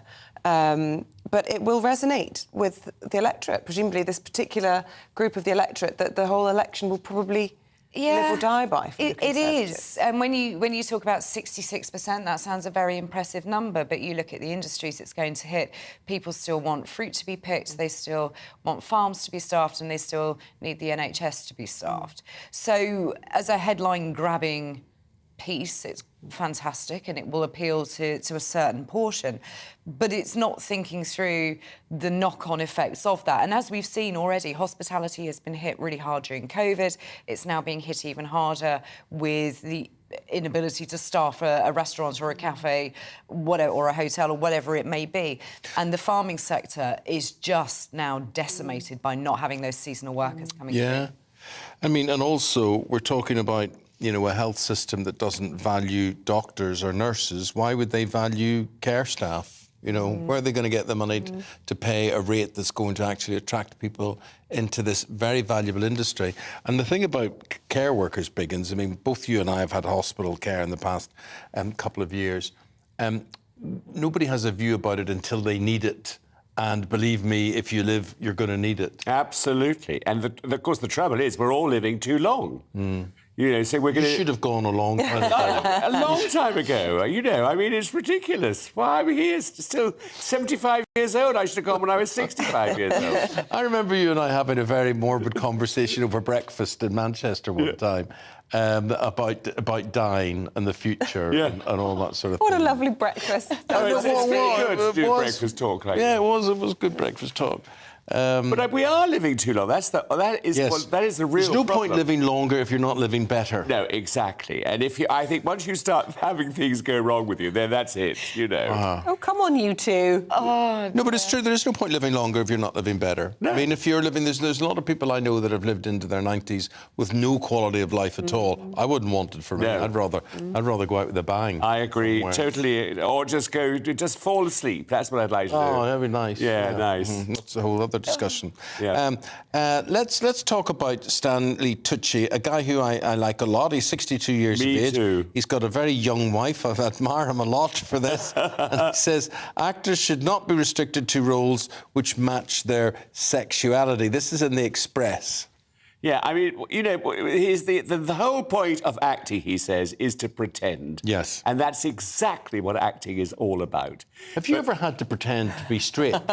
Yes. My goodness, I played the sex-crazy vicar in Poldark. Oh, right. Yes, of course you did. I mean, yes, of course you it did. was fantastic. I loved it. Making love to Julie Dawn Cole's feet. I mean, it was wonderful. She went to Dr. Scholl's every day during rehearsal To have them perfumed. To have them perfumed. And then she was carried onto the set at Pebble Mill, placed in the bed, and the opening scene was her foot and my tongue coming between her two toes. I mean, all of the toes.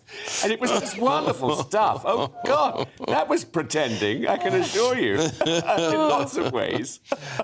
You think Tucci, though, for instance, as a gay man, you would think Tucci has a point here? The whole point of acting is to pretend. Of course it is. I mean, you know, there's no other point. You know, and then people are saying, oh, you have to be gay to play a gay man. You have to be, if you're playing a blind character, you have to be blind. It's all ridiculous. You know, that's why we go to drama school, to learn how to do all these things. And it's just, that's what it's all about. Look at the stars that we've created over the years. Betty Davis was always Betty Davis. But she was, you know, she did everything. She played any part that she could do and was offered. That's what it should be like. Okay. Okay. Claire, what's happening in supermarkets and corner shops? They're seeing a rise in the sales of beer, but not just any beer. Ah, yes, this is alcohol-free beer. We are all becoming a little bit more health conscious and we want to cut down the amount of alcohol that we're drinking. And these alcohol-free beers that are coming up through all of the big brands, you can get sort of your Peroni, your Guinness and craft beers as well, which are coming through. So they're brewed in the same way, just with the alcohol removed. See, Claire, I wonder, is it health consciousness or is it just cheaper because if there's no alcohol in it, they don't pay tax? But I think I think there's a bit of both here. But there are a lot of people these days who are choosing not to drink alcohol for whatever reason. It might be health, it might be social pressures, and people are looking to an alternative. And in the past, these drinks were not very widely found, and if they were, they weren't very good. But now the quality of them is pretty impressive. My husband drinks the alcohol-free Guinness. Oh, really? Yeah, and I've tried it, and it does taste very, very similar. It's never going to be as good as a Dublin Guinness, but it is pretty near. So I think that people will choose to do that, and especially when you consider living in the countryside, pubs are a long way from where you live normally, so you have to drive. And if you can have what looks like a drink and makes you feel sort of part of it, I think sometimes that comes into it. You're not just sitting there sipping a water or a I'd like to know the ages of the people, though. I suspect this is definitely the younger generation that are embracing alcohol-free more than, I say, my generation and above. Yeah, I do. I think it is the younger generation coming through aren't drinking as much as perhaps they would have done. Well, I don't decades drink, ago. but Isabel's mission is to get me to drink. She thinks I'd be a better all-round person if I... But you would, Eamonn. Do you think I would? Oh, yes! I'd let my inhibitions go. Absolutely. You'd be free, man. What's your tipple? I like a vodka. Isabel, what do you like? Oh, I'm a sucker for rosé. Rosé all day. Gin and tonic. Yeah. Nice gin and tonic. Yeah. I like rosé too, actually. But Well, I got Eamonn onto a Bloody Mary the other morning. Oh, it nearly made me throw up. He said it tasted like a Caesar salad in a glass. It was awful. It was awful. So I had two instead. So it can't go to waste. Though I did a presentation or an interview with a lady, a primatologist. I mean, she studies apes, called Jane Goodall, very famous woman, 90 years of age. And she says, what do you do to look after your voice? I said, I don't do anything. She said, here, have a whiskey. I said, I don't drink. She says, you do now. She poured me a straight Johnny Walker, one lump of ice in it, and she had the same. And then we had that, and that was very good. And then she said, that you responded to that so well, have another one. So I had two, and I think it made the interview better. I bet it did, yeah. It freed you up. It did. Lot to be said for it. Biggins, are you a cricket fan? No. But I'm fascinated by this story. I mean, I really love it. I mean, the fact that all these posh club fans, you know, who sit there with their ties on, watching cricket and, you know, pretending it's wonderful and marvellous. And suddenly they rebelled yesterday because, of course, Bairstow, I think that's how you pronounce it, was walking away from the stumps, thinking that his thing was... The play had stopped, but he was technically still in play. And an Australian was quick as a flash and threw a ball at the stumps out. Yes. And he was out. Yes. And it was disgraceful behaviour. I mean, that's typical Australians, if you ask me. You know, I mean, but I love the fact that in the long room at Lord's, they all went mad and screamed and shouted. Booed and hissed. All these sort of controlled people. Don't you find it's interesting now? All sports seem to be getting really aggressive people watching them, you know, really loving it so much, and they shout and they scream and they get up and they throw their arms in the air and shout. I mean, that used to happen. I thought we're all getting rowdier. Yeah, we are getting rowdy. And obviously Wimbledon gets underway today, and Kyrgios isn't playing, but he famously has kind of changed the tennis landscape. Yeah. And whilst I do appreciate that he's a wonderful tennis player, it always annoys me. Yeah. I just think toe the line. You know, it upsets me that everyone's not in white to start off with. I agree. Should only be in white in all tournaments. But do you know, I mean, there's this whole big thing about it's a victory for women's lib, and I agree with it, that women's pants are to be changed to a darker colour. Do you know about that? Wimbledon? Why? Yeah. No, I haven't followed it. Well, for hygiene rules and... Oh, of course, yes. Yeah. No, I do remember the story. Yeah. You don't really want to know. No, I don't want to know that, no. Yeah, but I think you're all deluded that you think that sport used to be more genteel and different in days gone by. It Always wasn't. brutal. It was always brutal. It wasn't. I mean, you look at the 1966 World Cup and what England had to go through in that tournament. Yeah, but that was football. Yeah, that was football. OK, you look at tennis during the McEnroe years and the Jimmy Connors years and, you know, it was absolutely chaotic. True. You know, people... I mean, that was like open warfare between guys like that, you know, and even in the women's game. Yeah, but the audience, though, watching the tennis was never sort of getting... Yes, they were, yeah. I mean, there was a lot in those days. I mean, we've got Just Stop Oil. In those days, it was people whipping their clothes off. Yeah, that was much more fun, Streakers. wasn't it? Why can't they bring back streaking? Yeah, I agree. Streaking would really cheer up cricket. There was that song, and then they called it the streak. Yeah, that's right, And that was in the charts and everything.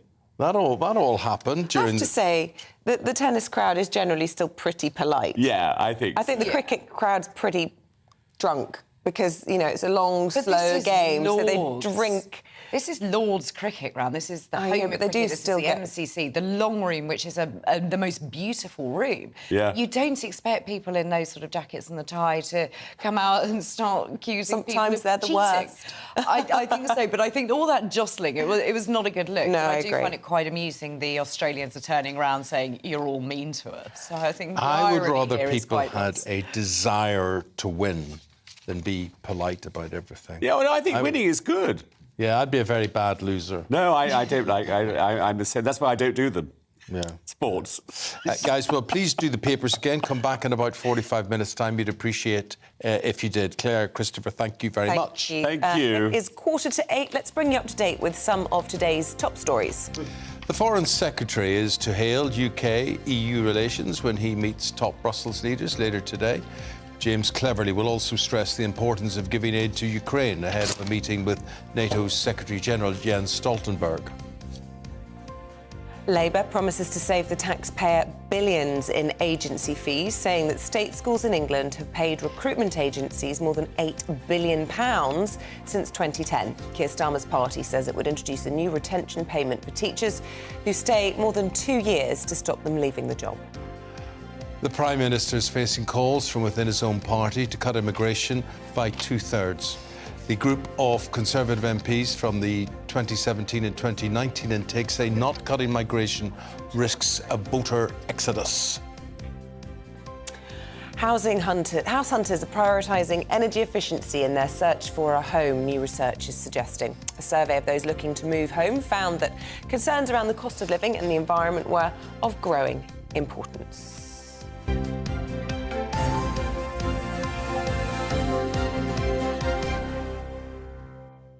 Now, here's a great story. There's this guy who goes about his everyday job as a teacher. He's a teacher in Wembley.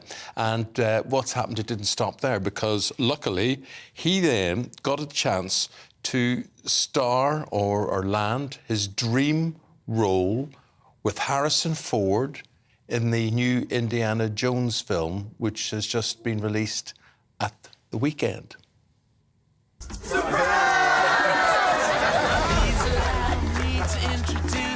I'm retiring. Well, in that case, what are we drinking? Same for the goddaughter. Dad told me you found something on a train during the war. A dial that could change the course of history. Why are you chasing the thing that drove your father crazy? Don't move. We need to get out of here. Stop! Sorry. Dr. Jones, get him. Well, alongside Harrison Ford and Phoebe Waller-Bridge is Mohammed Kamel. What do you mean you've never heard of him? Well, you've heard of him if you're one of his pupils. He teaches English and he acts in his spare time. Yes, you might have also spotted him in The Crown pretty recently, and he is now to play a villain.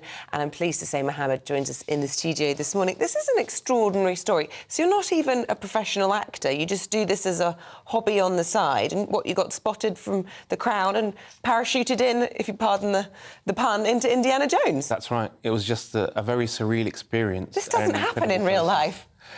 Apparently not, but I mean, it's my dream come true, and it happened to me. And if it could happen to me, it could happen to anyone. It was just extraordinary. I think what happened was there was a casting director in London working for Nina Gold's office, a very famous casting director in London. And she cast me in the role of Ali Al-Fayed in The Crown. Oh. Next thing I knew, my agent got a call saying, do you remember that casting director who put you in The Crown? I was like, yes.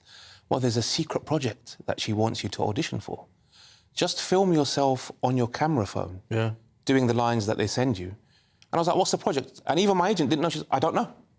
But just do what they say. I was like, OK. They sent me an email saying, you have to sign an NDA before you even see the lines. Non-disclosure agreement. That's right. I couldn't even see the lines to audition before I signed the NDA. Signed the NDA. Next day, an email comes over saying, oh, we've got your NDA. Now you can see what lines we want you to audition for. But they weren't even sent. They sent a website, a secret website, with a password that expires after 24 hours. What? A bit like Mission Impossible. You know, when they say this message will self-destruct in 5 seconds. So I thought, oh, my God, I better get myself off to that website, enter the password. Got in there, quickly wrote down the dialogue that I had to learn before the website expires, and then taped myself on my camera phone doing the audition. Can you remember the lines? I can remember some of them, Give us a flavour. I'll give you a flavour, OK. The boss says you stay. That's one of the lines. Oh. Yeah, but I had to do some other lines in French, Arabic and English. Did you worry at all, or were you offended at all that they were basically looking for someone that looked thuggish? A villain? Not at all, not at all. I mean, they say that the word typecast includes the word cast. So you're getting cast, you're getting roles, you know. I'm not offended at all, no. I know that I'm a character actor, you know. So. How long did it take them to tell you you'd got the job? The next day. Right. I mean, that's what shocked me. Because for The Crown, it was a very elongated process. I had to do a self-tape audition, I had to do an in-person audition, another in-person audition. It was very rigorous. And I kind of thought I would never get this part. And in the end, I got it. But with Indiana Jones, it was like the next day, yeah, you've got the part. What's the part? We don't know. And Mohammed, what was it like working alongside your hero, Harrison Ford, and indeed my hero, Phoebe Waller-Bridge? I mean, that must have been... You were up close with them all the time. Yeah, Actually, it's very hard to answer that question because up to now, I'm still pinching myself that this whole thing happened. And I can't sort of describe in words what it's like. They say don't meet your heroes, right? Yes, yeah. But with Harrison Ford, you can meet your heroes. I mean, he's just so lovely. He's incredible. I used to get there in the morning. He would come in with an orange and he'd see me standing there and he'd peel the orange and always take out a piece and say, do you want a piece, Mohammed? And I'd be like, no, thanks. Because I was worried about... I didn't want to upset my stomach before filming, you know. But even though I said no every morning he would still offer me the orange. Yes. I mean, just such a lovely guy. Incredible. But you see, they've used on him in the first 15 minutes or so of the film something scientific which is called a de-aging process. That's right, yeah. So it's like a filter that makes them look younger because they're going back in time in the story. But the man is in his 80s, as I understand. That's right, yeah. He's fit looking, isn't he? Oh, he's fit. He doesn't look 80. I mean, I'm up close and personal with him in the scenes in the film. He does not look 80 at all. And he's just fit. He does a few stunts he does himself. In the morning in Pinewood, when he arrives at stage 2 at Pinewood for the filming, he drives, you know those golf buggies? Yes. So we'll be standing outside, just relaxing before we go inside. You know, some of my co-stars will have a cigarette, you know, and I'm standing outside, chilling out with them. And we hear this screeching noise. And we look around, what's that screeching noise? And Harrison Ford is in a golf buggy, driving himself, and he screeches right up to us and just brakes in time. gosh. Doing a handbrake turn. Yeah. Didn't he crash a plane? He did. I'm sure I'd trust him in a... That's right. I mean, he stopped sort of just right in front of us, and I was like, Harrison, thanks for not running me over, you know.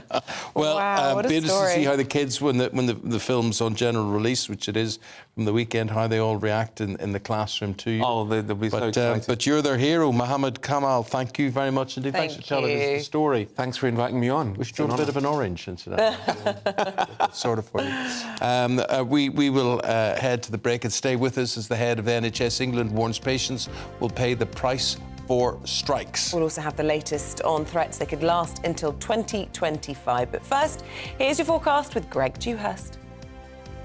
Hello there, I'm Greg Dewhurst and welcome to your latest GB News weather. Today's going to be a mixture of sunny spells and scattered showers, some of them will be heavy at times. Quite blustery winds, making it feel quite cool for the time of year.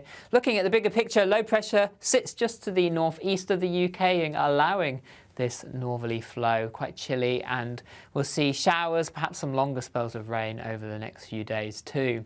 This morning we already have showers across the north and the west of the UK, some of these heavy at times. A more persistent band of rain also affecting northern Scotland. This band of rain sitting here for much of the day, giving quite a wet outlook. Elsewhere, lots of cloud around, showers bubbling up, some longer spells of rain also possible, some rumbles of thunder across northern England, North Wales at times, and quite a cool day. Winds gusting around 30 miles an hour, taking the edge of these temperatures, perhaps highs around 21 Celsius in the southeast. Further showers across the UK to end Monday, some of them still heavy at times. This band of rain only slowly pushing southwards across parts of Scotland. And then overnight tonight we'll see further rain pushing in across southern counties of England and Wales. Much needed rain here. Elsewhere, a continuation of clear spells and showers, and temperatures generally starting Tuesday in double figures. A wet start to the day, though, across southern counties of England and Wales. Some heavy bursts possible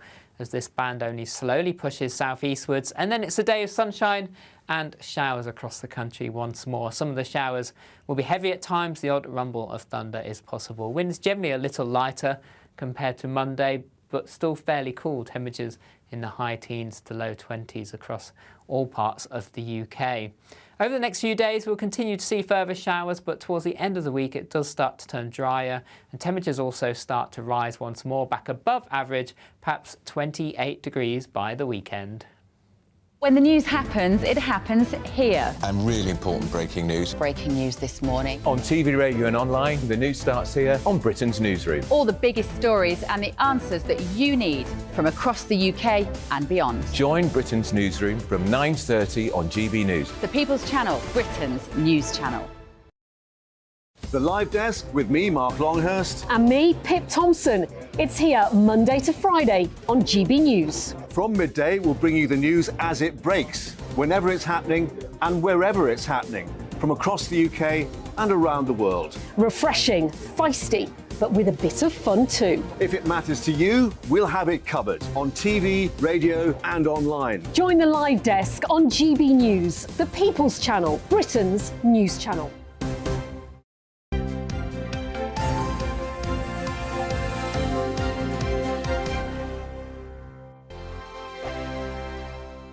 First and foremost, I am a GB News fan, and I was before I was working here. Just love the fact that we're asking the questions that a lot of establishment media won't ask. With a bit of a twist, we not only want to inform you, but we want to keep you entertained. It's worth the drive because you get in and the team's all ready and waiting, they're itching to go, and it's a proper little family. GB News is the People's Channel. It's the audience that makes the programme sing. We're giving our viewers and our listeners a voice. I see the thousands of your letters, tweets, emails, you name it, coming in. Britain is broken. How on earth did we get into this mess? But more importantly, how do we get out of it? The establishment had their chance. Now we're here to represent you. It's time for something different. It's time for GB News. I'm very patriotic. I believe in Britain. Our best days lie ahead. Britain's watching. Britain's watching. Join us here on GB News. The People's Channel. Britain's news channel. Join me, Patrick Christie's, Monday to Friday, 3 till 6. We tackle the day's news agenda like you've never seen before. It's high tempo, high octane, the most controversial topics, and the best guests. You will not be able to take your eyes and ears off it. I'm not afraid to ask the questions that you really want answered. 3 till 6 p.m, Monday to Friday on GB News, the People's Channel, Britain's news channel. I'm Andrew Doyle. Join me at 7 o'clock every Sunday night for Free Speech Nation, the show where I tackle the week's biggest stories in politics and current affairs with the help of my 2 comedian panellists and a variety of special guests. Free Speech Nation, Sunday nights from 7 on GB News, the People's Channel, Britain's news channel. GB News has its own late-night paper preview show, Headliners, where comedians take you through the next day's top news stories. You don't have to bother reading the newspaper, we've got it covered for you. Headliners, every night at 11 p.m, and repeated every morning at 5 a.m. We won't send you to sleep like some of the other paper review shows out there. GB News, the People's Channel, Britain's news channel. Join me, Camilla Tominey, on Sunday mornings from 9:30, taking the politicians to to task and breaking out of SW1 to see how their decisions are affecting you across the UK. Bursting the Westminster bubble every Sunday morning, only on GB News, the People's Channel. Britain's watching.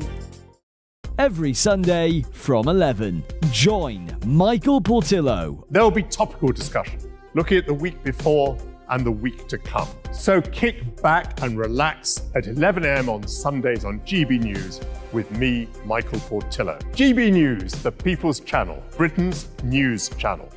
What you get for breakfast is something that, if we do our jobs right, you will wake up to news that you didn't know the night before. It's a conversation. It's not just me and Eamonn. We want to get to know you, and we want you to get to know us.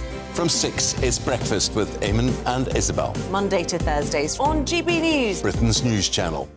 Hi, I'm Dan Wootton. You can watch me live on GB News Monday to Thursday from 9 p.m. And did you know that you can also watch and listen live on our website, gbnews.com.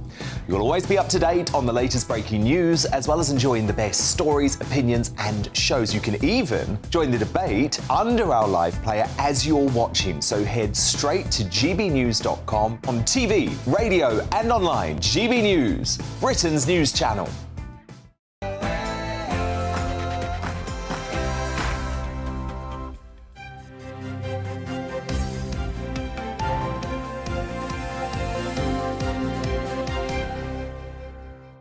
Doctors threaten strikes until 2025 and beyond as NHS leaders warn patients will pay the price. Good morning, welcome to the programme. It's 8 o'clock on Monday, the 3rd of July. This is Breakfast on GB News with Eamonn Holmes and Isabel Webster. Wherever you're watching, wherever you're listening, thank you for your company and leading our news this morning. Unions are warning that doctor strikes will continue for years unless their demands are met. The British Medical Association will today call on Rishi Sunak to return to the negotiating table to solve the dispute. It comes as the Health Secretary offers senior medics a pay rise if they call off this month's strikes. The head of NHS England yesterday warned that July's walkouts were a different level of challenge. In France, President Macron will call for calm today as he meets with mayors from cities affected by the riots. Last night, the grandmother of the young man whose shooting sparked the unrest called for violence to stop. And England captain Ben Stokes has questioned Australia's sportsmanship after they secured a controversial victory to the second Ashes test. Thanks, Izzy. How's that song go? Same old Oz. There you go, what a lovely song. 2-0 down we are in the Ashes, but it continues on Thursday and Wimbledon begins today, which is good news. OK, so the weather for whatever's left of the Ashes and the weather for Wimbledon, which gets underway today. We'll have your latest weather update.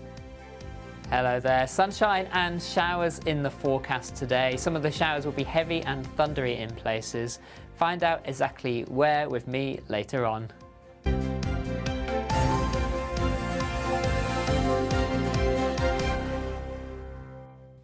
Doctors are threatening that strikes in the NHS could continue until at least 2025 unless the government meets their demands.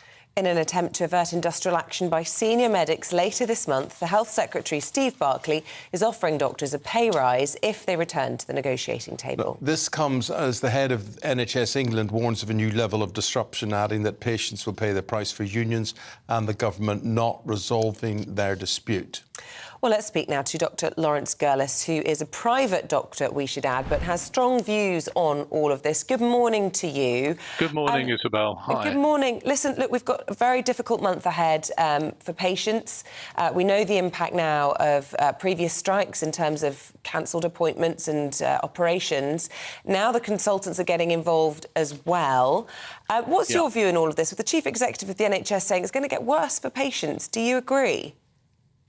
It's definitely going to get worse for patients. I think the doctors who choose to strike, and that's their choice, must acknowledge that they are harming patients. And they don't acknowledge that. They try to say, oh, well, the health service isn't good anyway. We're trying to make it better for the long term. No, that's not true. They must accept they are harming patients. I think the strikes are beginning to bring the profession into disrepute. I have been advising my colleagues not to strike. I think some of the consultants, quite a large number of consultants, won't strike. Having said that, I do have enormous sympathy for the junior doctors. I think their plight is 40 years in the making, but the timing of this is not right just after COVID. And I think they should work to rule. I think that would be much more effective than going on strike. I think another 5-day junior doctor strike is going to be very, very damaging, followed by a consultant strike. So what is work to rule? Just explain that to people. Okay. Well, I think that, doctors are clever enough to sit down and work it out. They've been complaining for years about having too much admin. So let someone else do the admin. I'll give you a straightforward example. Discharge summaries. When patients are sent home, the junior doctor has to write the discharge summary. Well, that could be done by any non-medical person who works in the hospital. Indeed, it could be done by artificial intelligence, since it's just a summary of what's gone on in the hospital. Another example from social media yesterday, a junior doctor who complained she was being called from one ward to another just to take blood, and it was interrupting her work. Well, taking blood should be the job of an experienced nurse or indeed a phlebotomist. And, they need to sit down and define what they're going to do, what they're not going to do, leave the paperwork, leave the chasing up of results. The NHS can sort out other people to do that, because at the moment, consultants are having to step in to do junior doctors' work and therefore cancelling operations and their clinics. There's a much cleverer way of dealing with this. Dr. Gurlis, many people listening to this will agree with what you have to say this morning. Other people might be thinking, well, hang on a minute, here's a doctor who's already perhaps turned his back on the NHS, is working in the private sector. You're not entitled to a view on what those doctors do who are still working in the NHS for considerably less than you, I assume. I say again, I have enormous sympathy with the junior doctors in particular. Their jobs are insecure, they're used as cheap labour. It's why I left the NHS. So, I sympathise totally. I just think the tactic is wrong, the timing is wrong. I don't think the strikes are going to help. This will be 15 days worth of strikes. They're not going to get 35%. I just think the tactic is wrong. I do have enormous sympathy. And it is why I left the NHS, because I couldn't stand being treated as a junior doctor in exactly that way. There's bullying, there's tribalism, there's inefficiency, nurses turning around saying, oh, I won't bother to learn your name because you'll be off the ward in 4 months' time. That sort of thing goes on day after day. Consultants bully juniors. Experienced nurses bully junior doctors. They have insecure jobs. They have to move house every few years just to stay on the career ladder. It's an appalling system. So they have my sympathy. So, Doctor, just in conclusion, you said this dispute was 40 years in the making. Yeah. How do we conclude it? What's going to bring it to an end? Well, maybe this workforce plan will make a difference. I think we need to perhaps shorten some of the training. It's ridiculous it takes 10 years to train a GP. A doctor does 5 or 6 years of medical school, then 2 years foundation, and then another 3 years to be a GP. So we need to look at the workforce. We need to spread the load of the workforce with more physician associates and so on. And so maybe this new workforce plan that was announced last week is a long-term solution. In the short term, I think we're all in trouble, and I fear for the patients, unfortunately. Can I just ask you, you said you're advising your colleagues who work in the NHS not to go on strike. Are you hearing much of the news that was reported last week that many of those who are going on strike will just be taking on extra work in the private sector during those few days? And do you have a view on that? I think that there's a probity issue there. I know some junior doctors have been told they can't do other work outside of their NHS job. As far as consultants are concerned, I'm not sure that they should be doing that. It's not that easy at the last minute just to set up a private hospital list. I think that's there is an ethical and moral issue there, which I'll leave to the individual. I think the short answer to that is many of the consultants probably won't go on strike anyway. I don't think it'll be anything like 100% turnout for the strike. I've heard lots of stories of consultants that plan to go in and do their NHS work.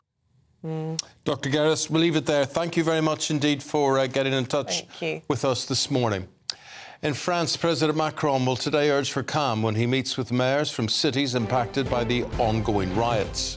Well, this comes after a French firefighter died fighting a blaze in an underground car park in a Paris suburb overnight. 157 people were arrested, 3 police officers injured last night as the family of the teenager whose killing sparked the violence called for the end to the unrest. Well, our Home and Security editor, Mark White, joins us now. Good morning to you, Mark.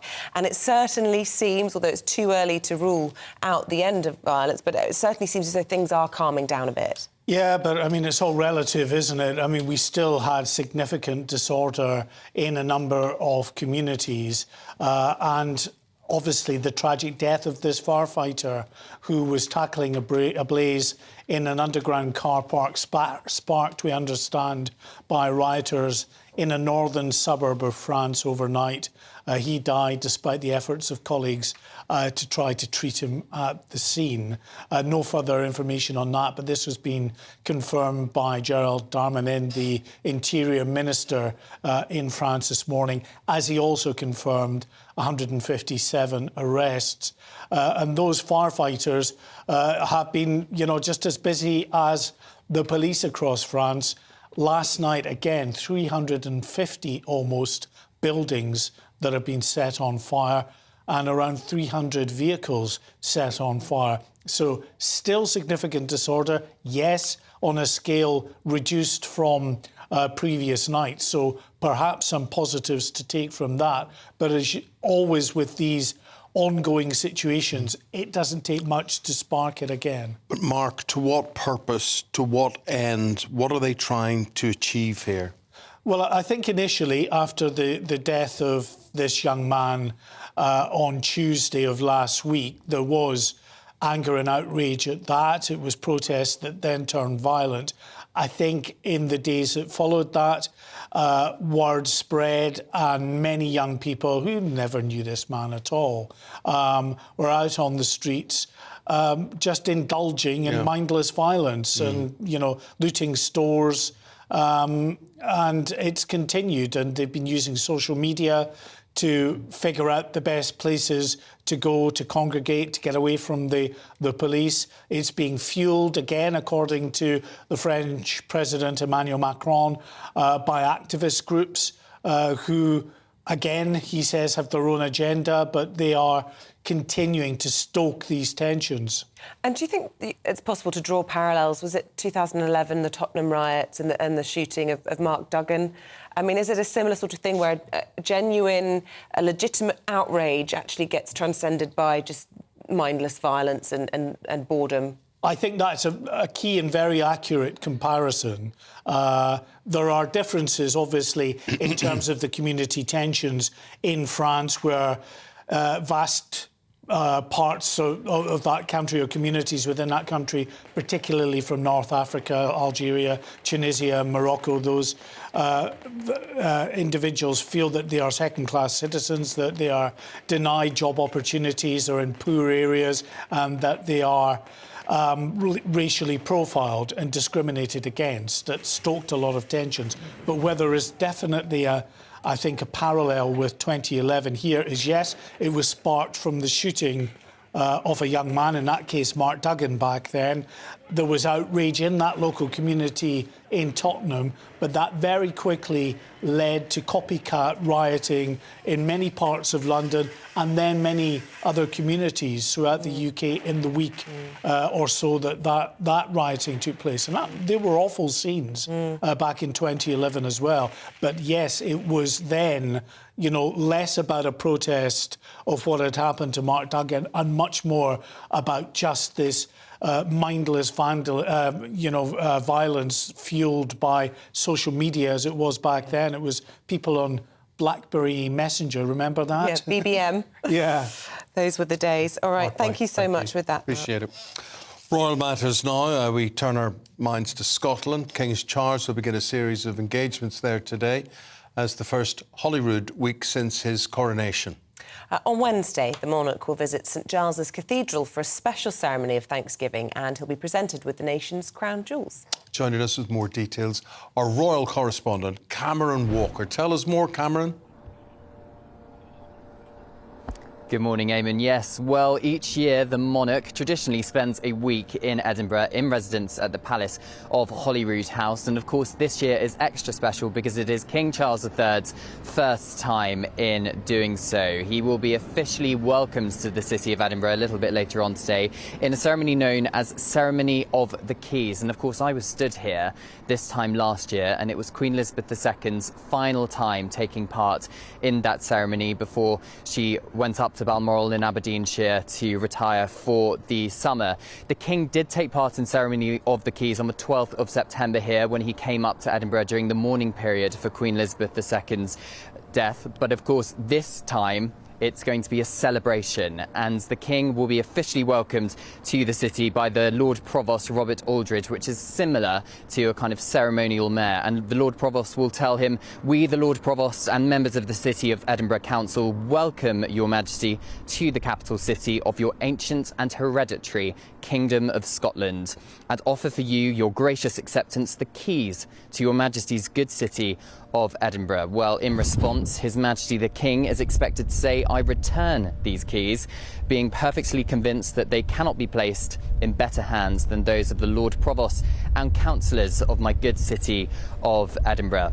His Majesty will be accompanied by a guard of honour provided by the King's Bodyguard of Scotland's Royal Company of Archers, and music will be provided by the band of the Royal Regiment of Scotland. But celebrations do not stop there, Eamonn and Isabel, because tonight the King will, it's a bit of nostalgia really, the King is going to be returning to the Royal Yacht Britannia to mark 25 years since it docked in Edinburgh for the final time. It's now a tourist attraction. It's welcomed millions of tourists, 6.5 million tourists since it docked here in 1998.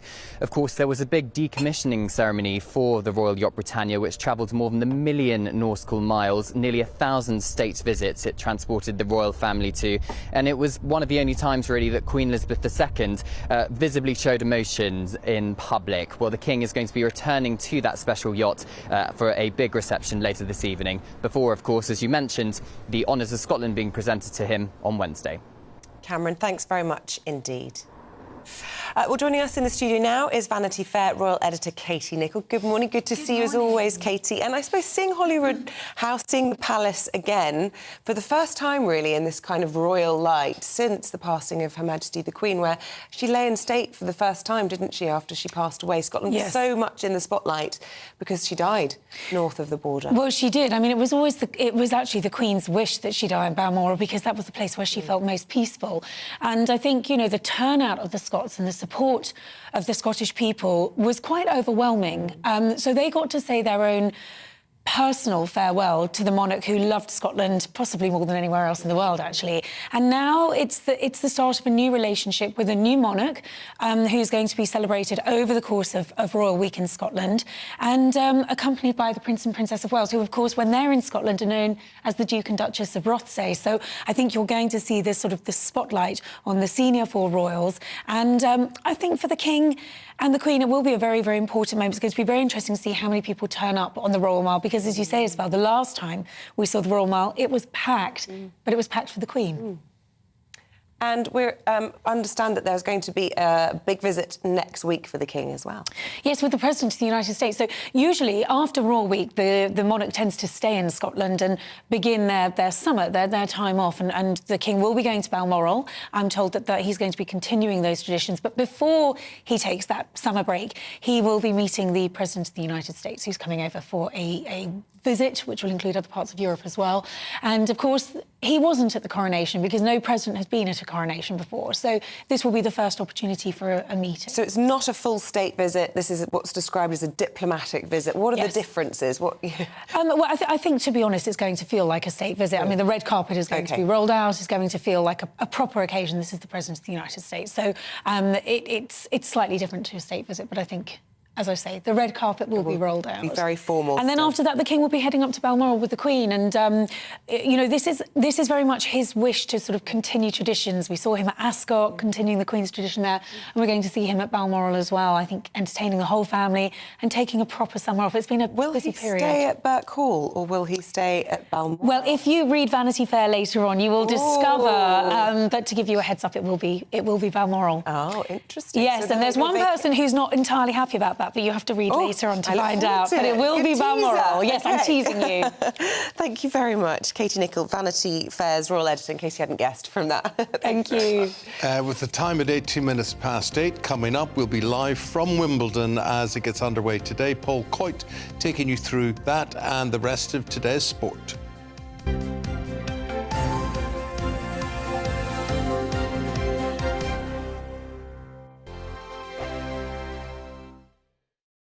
Like all families, we have arguments every now and then, but actually we agree on what the mission of GB News is, and that's the most fundamentally important thing. GB News provides the kind of platform that lets all voices be heard. We don't hold back. We're free to say what we really think. Just because some people who live in a tiny little Westminster bubble think that their particular story is important, that's not the most important story for me. And often they will be difficult stories, stories that you won't find on the establishment media. Because what people think in the north of England may be very different to what they're thinking in the home counties. We're going to carry on telling the world what life is really like for households up and down the UK. We love to be in your car, in your kitchen as you're having your breakfast. Whatever you're doing, you are part of the show.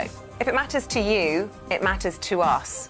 Britain's watching. Britain's watching. Britain's watching. We're proud to be GB News, the People's Channel, Britain's news channel.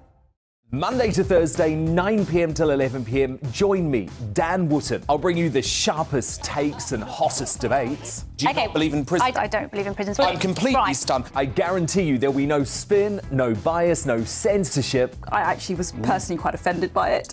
And no reason to go to bed. So I guess they've always been quite woke. That's Dan Wootton tonight on TV, radio and online. Monday to Thursday from 9 p.m. till 11 p.m. on GB News. The People's Channel, Britain's news channel.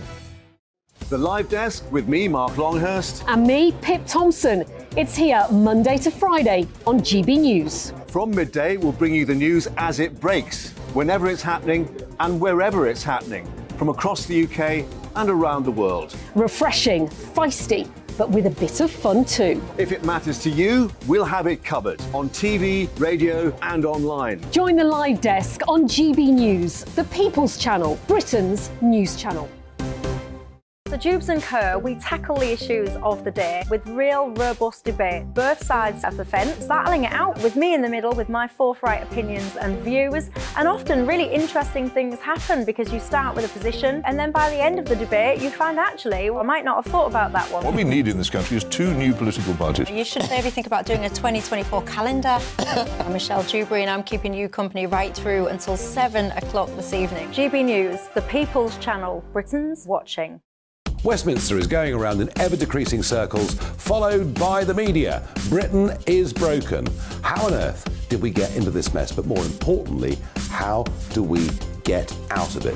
Join me at 7 p.m, Monday to Thursdays on Farage, here on GB News. We will have open, rational debate. We've got to work out how Britain moves forward from this. Join us here on GB News, the People's Channel. Britain is watching. Start the day with GB News. We catch up on all the big stories you didn't hear the night before. And take a look at what the world's talking about this morning. That's right, Monday to Thursdays from 6 o'clock. It's Breakfast with Eamonn and Isabel. Straight after breakfast, join us, Bev Turner and Andrew Pearce. We're going to take you through till noon. We'll be tackling the big topics of the day, including the things that the other channels just won't talk about. If it's happening here. Wake up to mornings on GB News. The People's Channel. Britain's news channel.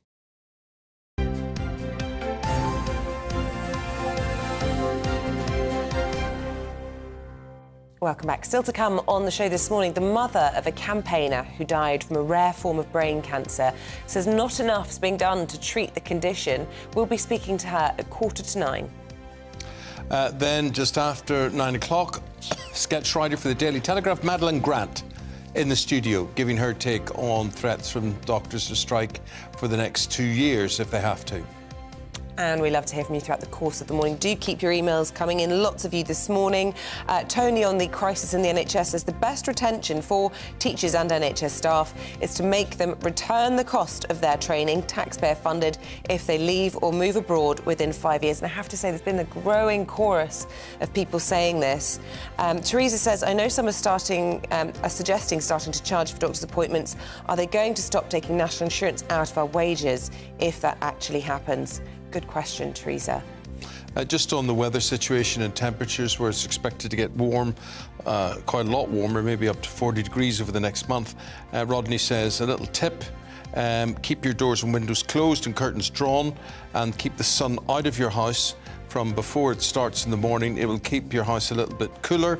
Ceiling fans are brilliant. I'm a great believer in ceiling fans. I think ceiling fans are very, very good. As well. We've also been talking about the rise of alcohol-free beers. Baz says, I like the alcohol-free beers, especially if I'm the driver. Steve says, drinking alcohol-free beer is like drinking decaffeinated coffee. Pointless. Steve, I have to say, I do like a decaf coffee in the afternoon. There's still a tiny bit of coffee, gets me through the evening, but won't keep me up at night, so... I don't think it's totally pointless. What keeps you up at night? GBNews at gbnews.com. Let us know. You can tweet at GBNews.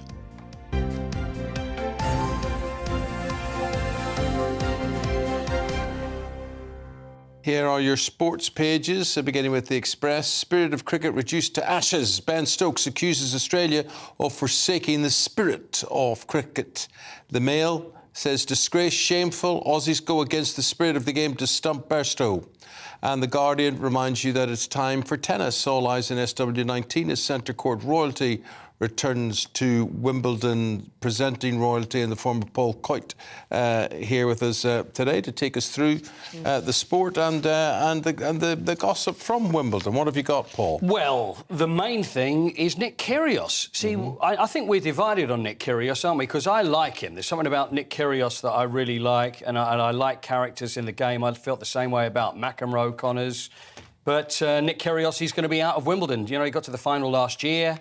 In a storm of controversy, but this time he's got a wrist injury, so he's not going to be able to play, which has just been announced this morning, which is really OK, all right. How do you feel about Nick? You don't like him, do you? Well, do you know what? I don't, but I'm quite traditional. I like Wimbledon to be... Dull? I like decorum. Right. I don't want people shouting and swearing and being rude to, the umpire. Right clap, well done. Yeah. Jolly good, all and that perhaps a bit of Cliff Richard when it rains. There That's you all go. I want. Well, there you go. Maybe some strawberries. Well, I know you were talking earlier about the white rule and easing period anxiety with dark undershorts for the women to be able to use for the first time, but there was actually the rule with wearing white. I mean, this is only Wimbledon that this applies to. Now, I've got the rules here. 1963. I think we've got Rod, the legendary Rod Laver. There he is. Now, that's proper tennis wear. That's there. gorgeous. There we are, back in the 60s, back on centre court there, the little wooden rackets, but all white. I don't think you'll see a hint of any other colour whatsoever. So there's Rod. And doesn't it look fabulous? Oh, it does look great. So smart. It doesn't look great. But the thing is, these days, I don't think... the thing is, I think probably the loudest time as far as what they were wearing would have been probably the late 70s, early 80s. If you think of McEnroe, that stripy shirt they used to wear, and that seems to have eased down a little bit. So that was 63, predominantly the white clothing rule. Then they changed the rule in 1995, which then went from predominantly white clothing to almost entirely in white. I think we've got a picture of that man. There we are. That's the Wimbledon champion from 1996, I think it was. What a handsome fella. But obviously those two Crack a gag about where you're hiding. Has now been changed, where they have to be a little bit baggier and a little less revealing. Crikey. Right, that's enough of that. That's enough of that. Right. Anyway, spoiled you enough today. Listen, you very tight shorts, Eamonn. Every tennis tournament, I bring. That's the way the shorts were. Yeah, I'm not objecting. I'm just amazed you can actually get into that position with those shorts on. Couldn't get into that position, no. Could you not? Yeah, but I enjoyed. Do you know the thing about it? I always remember Wimbledon. You could never get a tennis court around the tournament. Correct. Your public tennis courts, whatever, down at the local park. All year long, they'd be empty. Yeah. Come Wimbledon. I'm that cliche. Every year. Oh, I want to go and teach the children how to play properly. And I always think it looks so easy, you know, these 130-mile-an-hour serves, and then I'm walloping a loopy one at the net and thinking, oh, you know, look like that on the telly. When I was a kid, and that's it, everybody would be out there, and we had these local tennis courts in Romford, and honestly, if you grazed your knee on that, you'd probably lose a knee. It was just all gravel. Yes. And the thing is, it would probably take 2 days, and then everybody would start getting into it. Everybody would be booking the courts in all the white, and then you'd see the loop up in the air and all these balls going flying. Yes. And then a week afterwards, nobody's interested again. Serving is very hard. It's very, very hard to get it right. White balls as well. White balls, which then moved to green because it was white. They were always white at Wimbledon. See, but they moved to green in the think... 80s purely for TV reasons. I thought they were yellow, the balls. Well, they were, yeah. It was only 86 they changed it. Oh, they always sorry. were white. And then Slazenger still have those 55,000 balls that they use per tournament. every year. They still wear white in the Ashes, luckily, because they don't in all cricket, but... I don't know, it could have been a hint of blood, you know, the way it was going yesterday. I mean, my goodness. I mean, Biggins described it. I could tell what a cricket aficionado he is by the way he described it. He was completely on the money, and it was Johnny Bairstow was basically batting, stepped away from his crease at the end of the over, and then he was well, effectively stumped. It's not cricket, is being said. There were boos all the way around Lord's. Everybody was up in arms. And then when the Australians went back to the long room, which is always the very famous room that they would always walk through where all the MCC members are, they all started kicking off. They were all shouting and screaming. I mean, this is supposed to be the true hoi polloi here, the MCC. All they talk about the clapping very quietly and very much behaving and very respectful to everybody, but they were livid. They were. And some members were even grappling with some of the some of the Australians bit back a little bit. So, I mean, who's at fault here? The MCC members or the Australians for biting? Well, as far as the complaints go, this is the MCC members. And some of them have been suspended. And they're going to be suspended. And to get to be a member of the MCC, I mean, I think it costs you like about $100,000. There's a waiting list of about 100 years. I think you've got to give your firstborn child to the MCC to actually get in there. It's very difficult. So if they're going to be kicked out. But, I mean, we've never, ever seen scenes like this. But it's 2-0 down on Australia. There's 3 tests to play. And for any team to win the Ashes and come back from 2-0 down, last time it was done, I think it was 1937, Donald Bradman. But even a draw is no good for England. Draw's no good because Australia already have the Ashes. So it's going to be a matter of they've got to win. But, you know, there's still a chance. There is still a chance the way we play. You never know. You were saying there everybody in the long room was giving off, and it made me think... Everybody was kung fu fighting. Carl Douglas. Those cats were fast as lightning. Do you know what the second one? Do you know he released a second song? Who was he? Who? Carl Douglas. Carl Douglas, that's right. Because during '74, we talk about everybody had kung fu pyjamas, kung fu on the telly, everything was kung fu, and he had a second hit called "Dance the Kung Fu." No one knows it. Just didn't have. Nobody bought that. Didn't have the legs. Nobody got into it again until Kung Fu Panda. Hong Kong there's more. Hong Kong Fooey, faster than a human eye. Fanrific. That's all I remember of Kung Fu. Yeah. Well. On that note, could have seen the Kung Fu at the Lords. Could have seen it. Thank you, my friend. Thank you very much indeed, Mr. Paul Coit there. Officials in the Kremlin fear America is planning to kill President Putin with a mosquito, a genetically modified mosquito. How would the mosquito know to get Putin and nobody else? Well, that story and more as we go through the papers. Claire Purcell, Christopher Biggins, after this.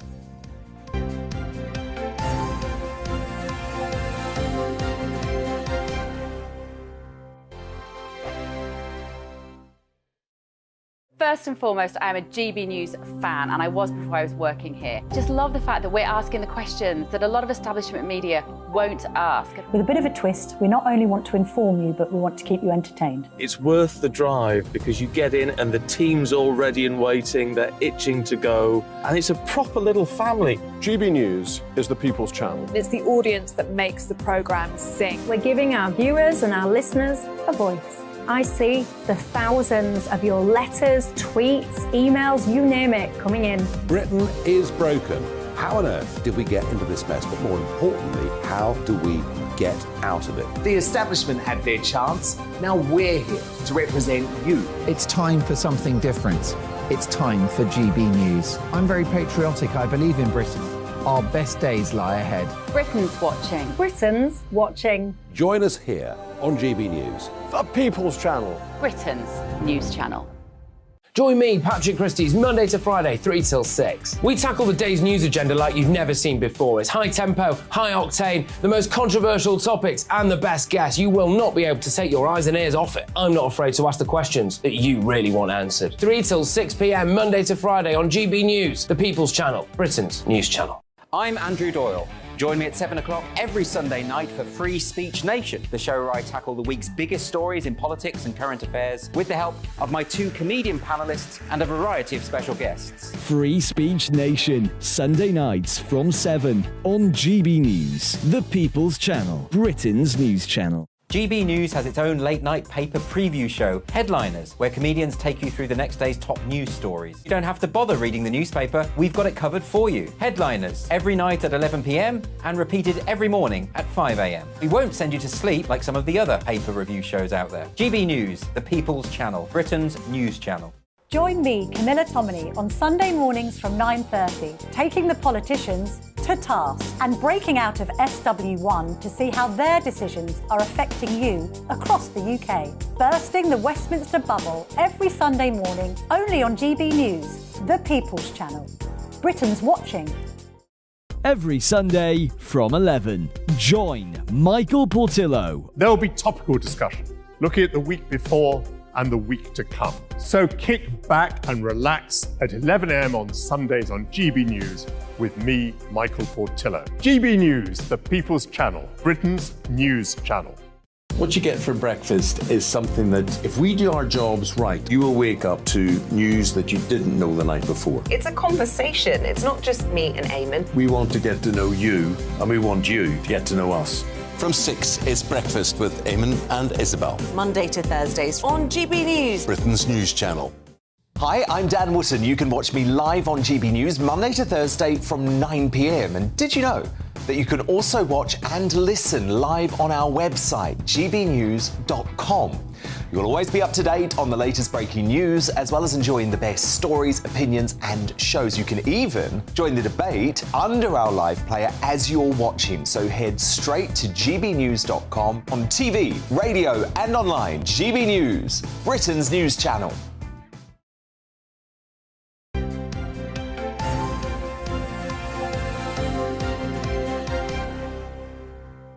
Twenty-five to 9, let's bring you up to date with the front pages. They look like this.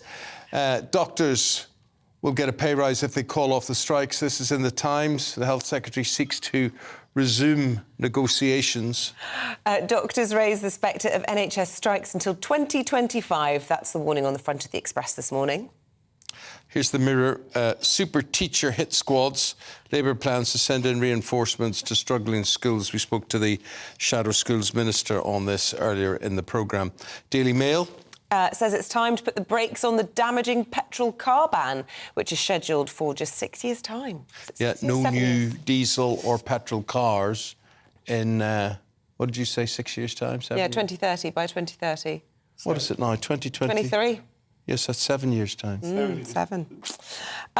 Shall we start by... Oh, hang on, there's another paper to go through. Out of order, says The Sun. It's talking about the behaviour that Biggins was so eloquently describing last hour at Lord's yesterday. And it certainly got us all talking this morning and continuing to talk with us this morning through the papers. Christopher Biggins and Claire Pearsall. Welcome back to both of you. Claire, you want to talk about death? Yeah, this is the Mail, page 5. Death as seen by the Co-op. It is. Co-op funeral care have got a new service, Resumation, which is quite amusingly but probably tastelessly referred to as boil in the bag. Oh, no. Cremation. But I think we were talking about sort of people living longer in death and you shouldn't be afraid of it. So I think we need to have a conversation. We need to look at how we deal with death and what we do. But so is this disposing of the body? It is. It's the body of the deceased is enclosed in a biodegradable pouch, placed in a container filled with pressurised water and potassium hydroxide. And the point is that everything dissolves. Melts. I mean, it's an unpleasant topic for this time of day, but It's a more environmentally friendly way. It's a quicker way of dealing with. You literally boil in the bag, and then they Literally pour boil in you, the bag. they The pour you bones down the remain, drain. And then the bones are dried out, and they go into powder form, and that can be given back to the family if they want to keep ashes of their loved one. And it is a quicker way, and it's a reduced time for. So you decompose in how long? I believe it takes about 4 hours. Oh my! And then your bones are left. Is it cheaper? All the guts and the bladder and the heart and the... Sounds messy. I doubt if it's cheaper. Yeah, it doesn't sound very cheap. No, and the practice is growing in places like the US, Canada, and South Africa. So it's one of these things that's going to come. But I think that perhaps the British are a little squeamish. Oh, we're so squeamish. I can't have it. a sensible conversation with my husband about anything, about what we'll do when we die, because he will not talk about it.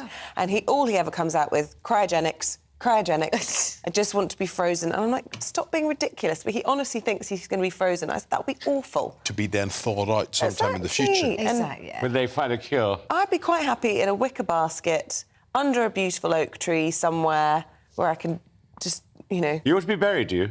I definitely don't want to be cremated, and I certainly don't want splashes to splashes. You know the actor Bela Lugosi? Yes. He's famous for playing Count Dracula. Absolutely. Do you know what he was buried in? What? The Dracula costume. Oh, really? In his coffin. There's pictures of it and everything, that he lies in the coffin. Oh, nice way to go. Like a vampire. You could be in that suit and that tie. Well, I would like to be buried, not like Isabel in some cheap old wicker basket. I want a grand coffin. A mausoleum. And a mausoleum would be good. Why not? Yes. And I see you being drawn by horses, too. No, I don't like the horse bit. No, I like a nice limousine. Maybe Outriders or something. And whatever. But, yes, I want people that are dressed in black. I want you weeping and wailing, I'll Isabel. be weeping. I want you dabbing your eyes like that. I want to do a reading, but you don't seem fussed about that. Well, you can do a reading if you want. As long as you don't mess it up. It'll be pre-agreed. Yeah, you can do a reading at mine. There you go. Deal. What will you read? I don't know. I'm doing a reading at a funeral this week. Are you? I'm in demand for readings at You funerals. love going to funerals. It comes to us all, doesn't it? My We used parents to go love a to a good lot of funeral. weddings and hen parties, and now we're on to the funerals. Yeah. At least you've got the outfit. See, yes, I embrace the summer colour, which I think leads us on to Biggin's stories. Yes. So Come on then. Yeah, in the pink. Pieces of it. So I think we're all so excited about this new film coming out, which is just wonderful. Well, you clearly are. Look at what you're wearing. Well, I know. I'm trying to encourage the sun and also encourage this film. I mean, it's... Would you actually go and see that? What? Would you go and see that? Oh, I can't wait to see the Barbie Can I come film. with you? No one else I know wants to go. We'll go. Should we do an outing to see Barbie? Definitely will go. I'd love I'll to see organise that. I'm busy that day. I'm at a funeral. No, I think it's going to be wonderful. I think it's absolutely... I think she is terrific. And in Seoul, where they had the premiere last night, she wore pink, all pink, just like her Barbie doll. And I think he's great, Ken, too. I love Ken as well. Oh, I like Ken. We're going to have a great time. Oh, that'd be lovely. I look forward to that. dinner afterwards. I mean, lots of controversy about it. Do you think it's a bit of a... we love a bit of controversy about everything. Oh, there will always be somebody offended by something. But look, it's a great, fun movie. I grew up with Barbie dolls and I loved them. And I thought they were a great invention. Well, I didn't grow up with Barbie dolls. And one of I four have boys. No interest at all whatsoever. Margot Robbie is a beautiful attraction to anything. But no. I mean, I'm not. So I'm with you, Eamonn. We'll go somewhere else. I'm not rushing out to see it. But I don't see why you can't have something like this, especially in the summer. Why not? Let's have a little bit of fun. Yes. The news is so dire at the moment. Yes. This is brightening it up, and I think, all fair play to them. Margot Robbie is amazing. Ryan Gosling, awesome actor as well. Absolute so it will be great fun. But I think, we'll be I'll take surprised. Eamonn out for a non-pint somewhere else. I think we're going to be very surprised because I think it will absolutely storm the ratings. I think it will, and that's what the cinema needs. Yeah. Because at the moment, everything is bad. Theatre's bad. Yeah. I'm looking forward to Mission Impossible. It's out in the next couple of weeks. I think that'll be good. The new Indiana Did you have a Mission Jones. Impossible doll, did you, when you were a child? What? An action man. An action man. I did have Action Man, yeah. Did you? I had 13 Action Man, yeah. Did 13? Yeah. Interesting. Action sailor, action soldier, action diver, action astronaut, the whole bit. So listen, here's a great idea. Not such a great idea. It's ingenious. In Moscow, Putin's protection people fear that the Americans are trying to kill him with what, Claire? These are killer mosquitoes. Right. The paranoid Russian politicians believe America to be genetically modifying mosquitoes in an attempt to launch an assault attack on Moscow. I just think that it highlights quite how mad and worried and insular Russian politicians are becoming. They are only looking at their own media, they are not stepping outside of their own circle, and they are just paranoid. And I thought this highlighted it. The very thought of a mosquito being genetically modified to go and kill Russians. Well, it's something out of a science fiction movie. Except it is all the rage now, because just in this last week in Cyprus, they've released, I don't know if you call them a herd or a swarm, whatever you call them, a bunch of mosquitoes that have been genetically modified with a nuclear technique to remove dangerous diseases like yellow fever. And the idea is that they'll breed, they'll become the dominant mosquito, and then the rise of these worrying infectious diseases as Europe gets hotter is actually reduced. So it's absolutely fascinating what they're doing. And I have to just say, from my own experience last year, I've gone to Mallorca my whole life. Last year I went in October. They'd had a wet, very, very wet September and a very, very hot October. We were eaten alive for the first time. We didn't enjoy it. People were dying in mainland Spain from new types of variations of mosquito-borne diseases. So they are using these new techniques. So the Russians aren't completely barking up the wall. But as Eamonn says, how can they work out that it would just kill Putin? But that's the thing. So you set off a swarm, herd, whatever the collective I like a herd of mosquitoes. Herd of mosquitoes. And you're going to guarantee they're only going to Moscow and they're only going to get Russians, because I think that's a little bit... Or Putin. Or Putin himself. That's ridiculous. Yeah, I mean, how can you programme the mosquito to do that? I mean, I can see that, as you say, that when you're looking at infectious diseases and the genetically modifying insects... Yes, it's possible, and yes, science is fantastic, and you're looking at it for crop protection and things like that. But I think just to go out there to kill, like a little army of sort of flying assassins, it doesn't quite ring true. Yeah. I've got a few names I could give them here. For few people. Got a list. Yeah, a list. Isabel is a great visitor and frequenter of Amsterdam. But Biggins, there are plans to change the way Amsterdam looks or what it's known for. I know, this is the new mayor of Amsterdam who plans to move the prostitutes from the canals and those lovely windows, which we all love to go and see. And which is just ridiculous, and everybody is protesting about it. The locals are protesting against it because everybody knows that this is what brings an income. But they've come out and said, we don't want to attract particularly British tourists anymore. Even though the red light district is a huge magnet for the stag do's and everything, they just literally go to those 3 canals, basically, in the centre of town. But as Eamonn said, I was there 2 weekends ago, and my husband and I were saying, well, how are they actively stopping people from coming or deterring people from coming? I think it's the big stag packages are not being promoted as Amsterdam anymore. It's sort of Prague or wherever else it might be that all these groups go. But we were on a flight. The row in front of us was on a stag do.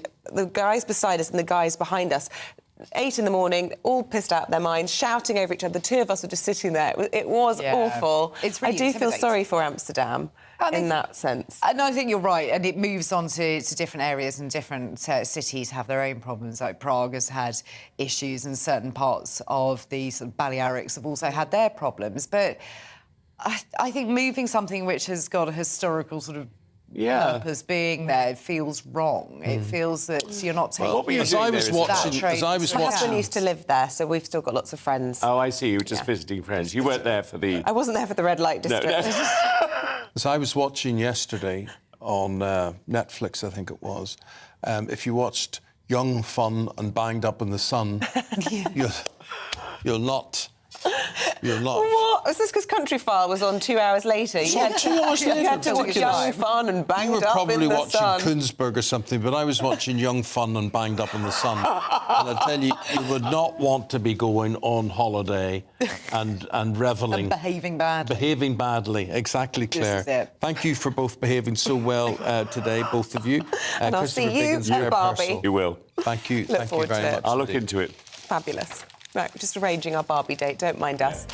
Right, 8:47 is the time. Let's bring you up to date with the rest of today's top stories. Labour promises to save you billions in agency fees as a taxpayer, saying that state schools in England have paid recruitment agencies more than £8 billion in the last 12 years. Keir Starmer's party says it would introduce a new retention payment for teachers who stay more than 2 years to stop them leaving the job. The Prime Minister is facing calls from within his own party to cut immigration by 66%. The group of Conservative MPs from the 2017 and 2019 intake say not cutting migration risks a voter exodus. House hunters are prioritising energy efficiency in their search for a home. This is according to new research. A survey of those looking to move found that concerns around the cost of living and the environment were of growing importance.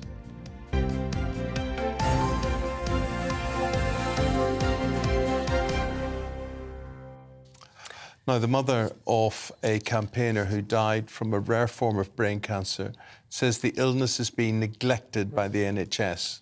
Well, Laura was diagnosed with a rare and aggressive brain cancer in 2018 and had been ticking things off her bucket list whilst receiving treatment. But her final operation last year failed to stop the tumour from growing, and she sadly passed away in May.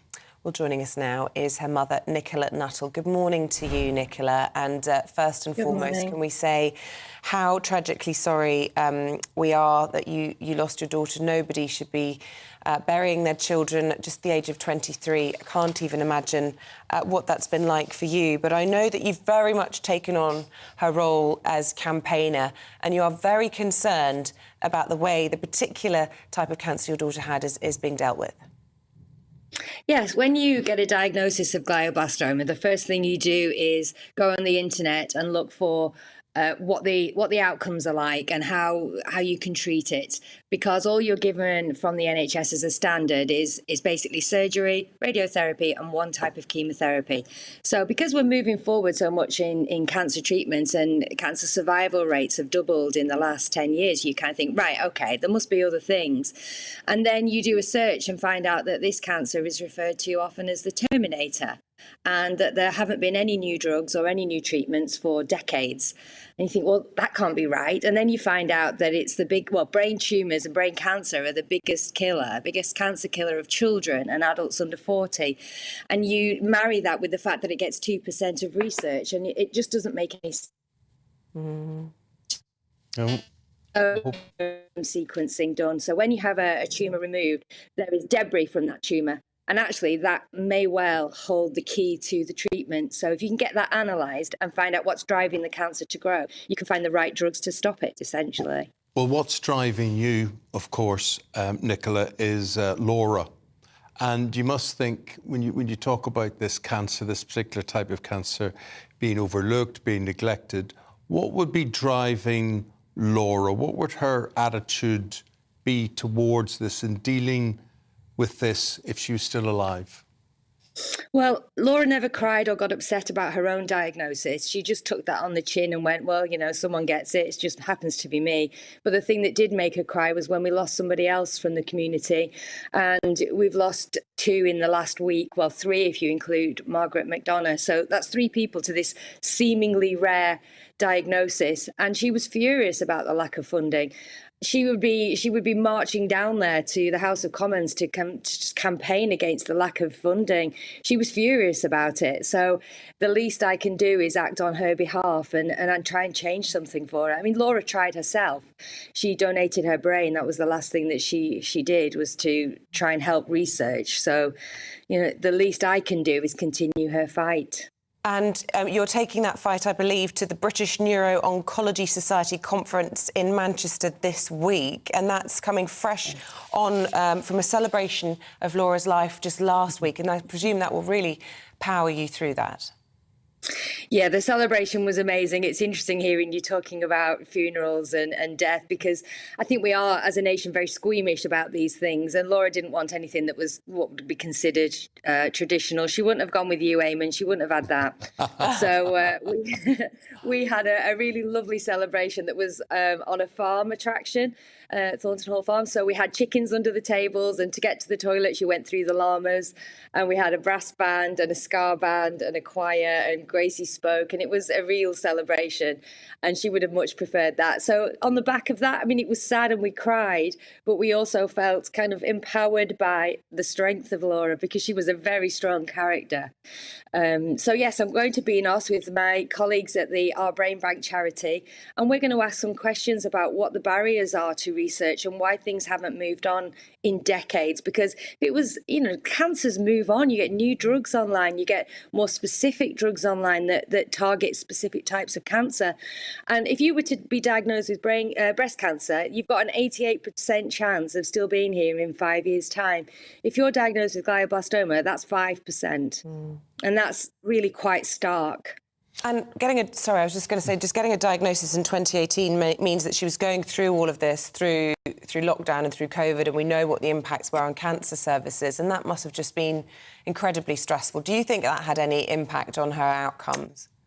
It didn't have any impact on her outcomes. We were still going in for chemotherapy. The chemotherapy was in tablet form, so she was able to take that at home. So we just went in to collect it. She did have 2 surgeries during that period, so that was a little bit more challenging. And having to leave her at the door and only come back when you actually got a call to collect her, that felt horrible. But we were travelling out to Germany on a regular basis, so that got really difficult because there were no scheduled flights. And in the end, somebody on Twitter very kindly loaned us a private jet. So we were actually going back and forth as one of the very few people that were actually flying between countries. And we had to obviously negotiate with the German authorities to do that. And there was a lot of security and a lot of testing, but we were still able to move, and we were very lucky to be able to do that. So just in 10 seconds, we're just running out of time here, Nicola. You're going to be more noisy and short, aren't you? Yes, I am. I'm not going to be shut up. No, it's the least I can do as Laura's legacy is to keep fighting. And we want the genome sequence, and we want the frozen tumour, more research and more investment, and also more information. If you put glioblastoma into the NHS website, you don't get any hits. They just cover malignant tumours. So we just need to do better for people with this diagnosis, really. Well, we hear you. We hope the NHS hears you, government hear you as well. Thank you very much indeed, Nicola Nuttall, in memory of Laura. Thank you very much. Thank you. Thank you for having me. Not at all. What an inspirational mum. Brilliant mum. Do stay with us. We're going to have more for you on warnings that doctor strikes could continue well into 2025. But first, let's go to Greg Dewhurst. Latest weather forecast. Hello there, I'm Greg Dewhurst and welcome to your latest GB News weather. Today's going to be a mixture of sunny spells and scattered showers. Some of them will be heavy at times, quite blustery winds making it feel quite cool for the time of year. Looking at the bigger picture, low pressure sits just to the northeast of the UK and allowing this northerly flow, quite chilly, and we'll see showers, perhaps some longer spells of rain over the next few days too. This morning we already have showers across the north and the west of the UK, some of these heavy at times. A more persistent band of rain also affecting northern Scotland. This band of rain sitting here for much of the day, giving quite a wet outlook. Elsewhere, lots of cloud around, showers bubbling up, some longer spells of rain also possible, some rumbles of thunder across northern England, North Wales at times, and quite a cool day. Winds gusting around 30 miles an hour, taking the edge of these temperatures, perhaps highs around 21 Celsius in the southeast. Further showers across the UK to end Monday, some of them still heavy at times. This band of rain only slowly pushing southwards across parts of Scotland. And then overnight tonight we'll see further rain pushing in across southern counties of England and Wales. Much needed rain here. Elsewhere, a continuation of clear spells and showers, and temperatures generally starting Tuesday in double figures. A wet start to the day though across southern counties of England and Wales. Some heavy bursts possible as this band only slowly pushes southeastwards, and then it's a day of sunshine and showers across the country once more. Some of the showers will be heavy at times. The odd rumble of thunder is possible. Winds generally a little lighter compared to Monday, but still fairly cool. Temperatures in the high teens to low 20s across all parts of the UK. Over the next few days, we'll continue to see further showers, but towards the end of the week, it does start to turn drier, and temperatures also start to rise once more, back above average, perhaps 28 degrees by the weekend.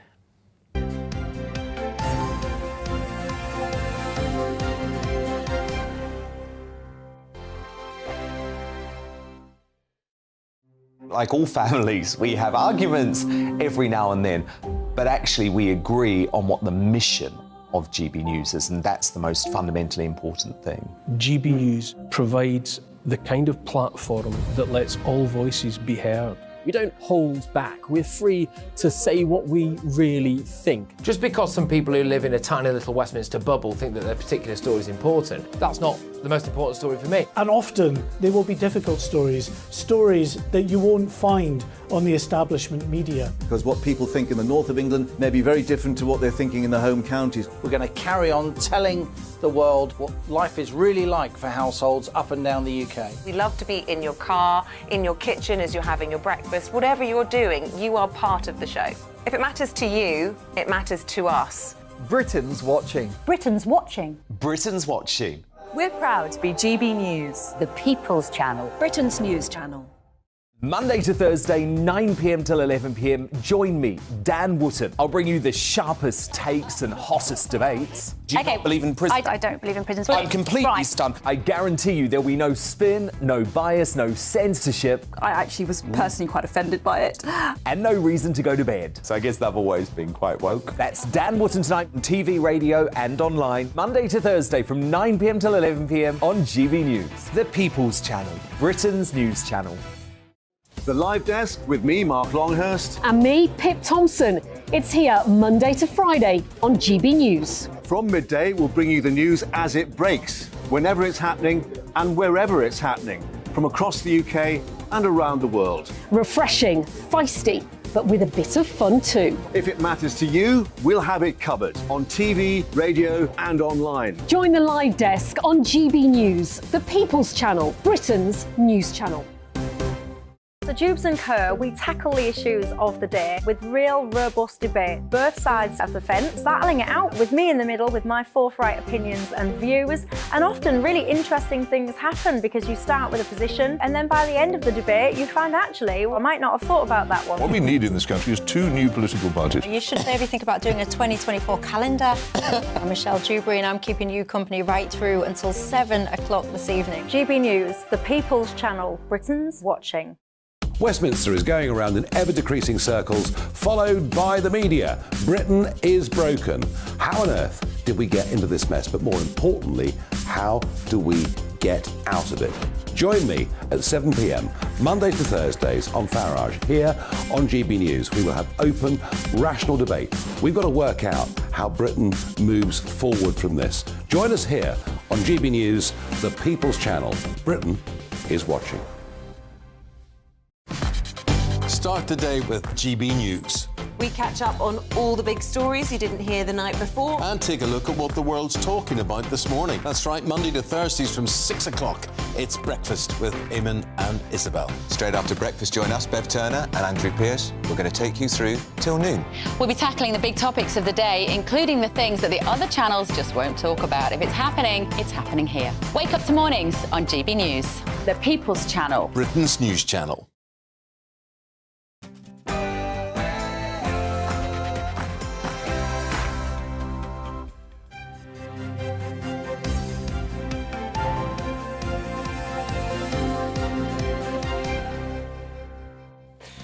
Doctors threaten strikes until 2025 and beyond as NHS leaders warn patients will pay the price. Hello there, a very good morning to you just after 9 o'clock on this Monday morning. It's the 3rd of July and you're tuned into Breakfast on GB News with Eamonn and Isabel. Here's what's leading the news this morning.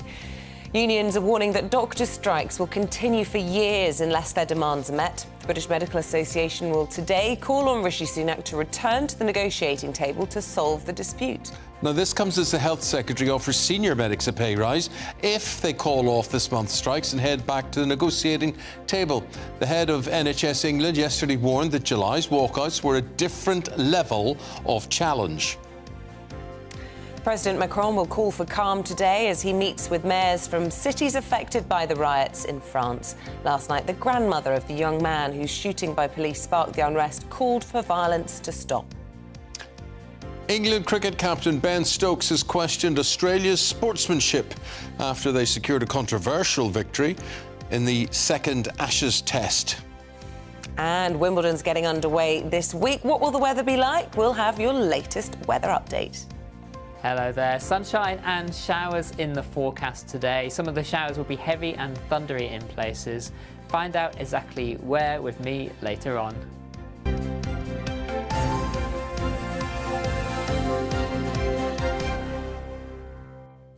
Leading the news this morning, doctors are threatening that strikes in the NHS could continue until at least 2025 unless the government meets their demands. Well, in an attempt to avert industrial action by senior medics later this month, the Health Secretary, Steve Barclay, is offering doctors a pay rise if they return to the negotiating table.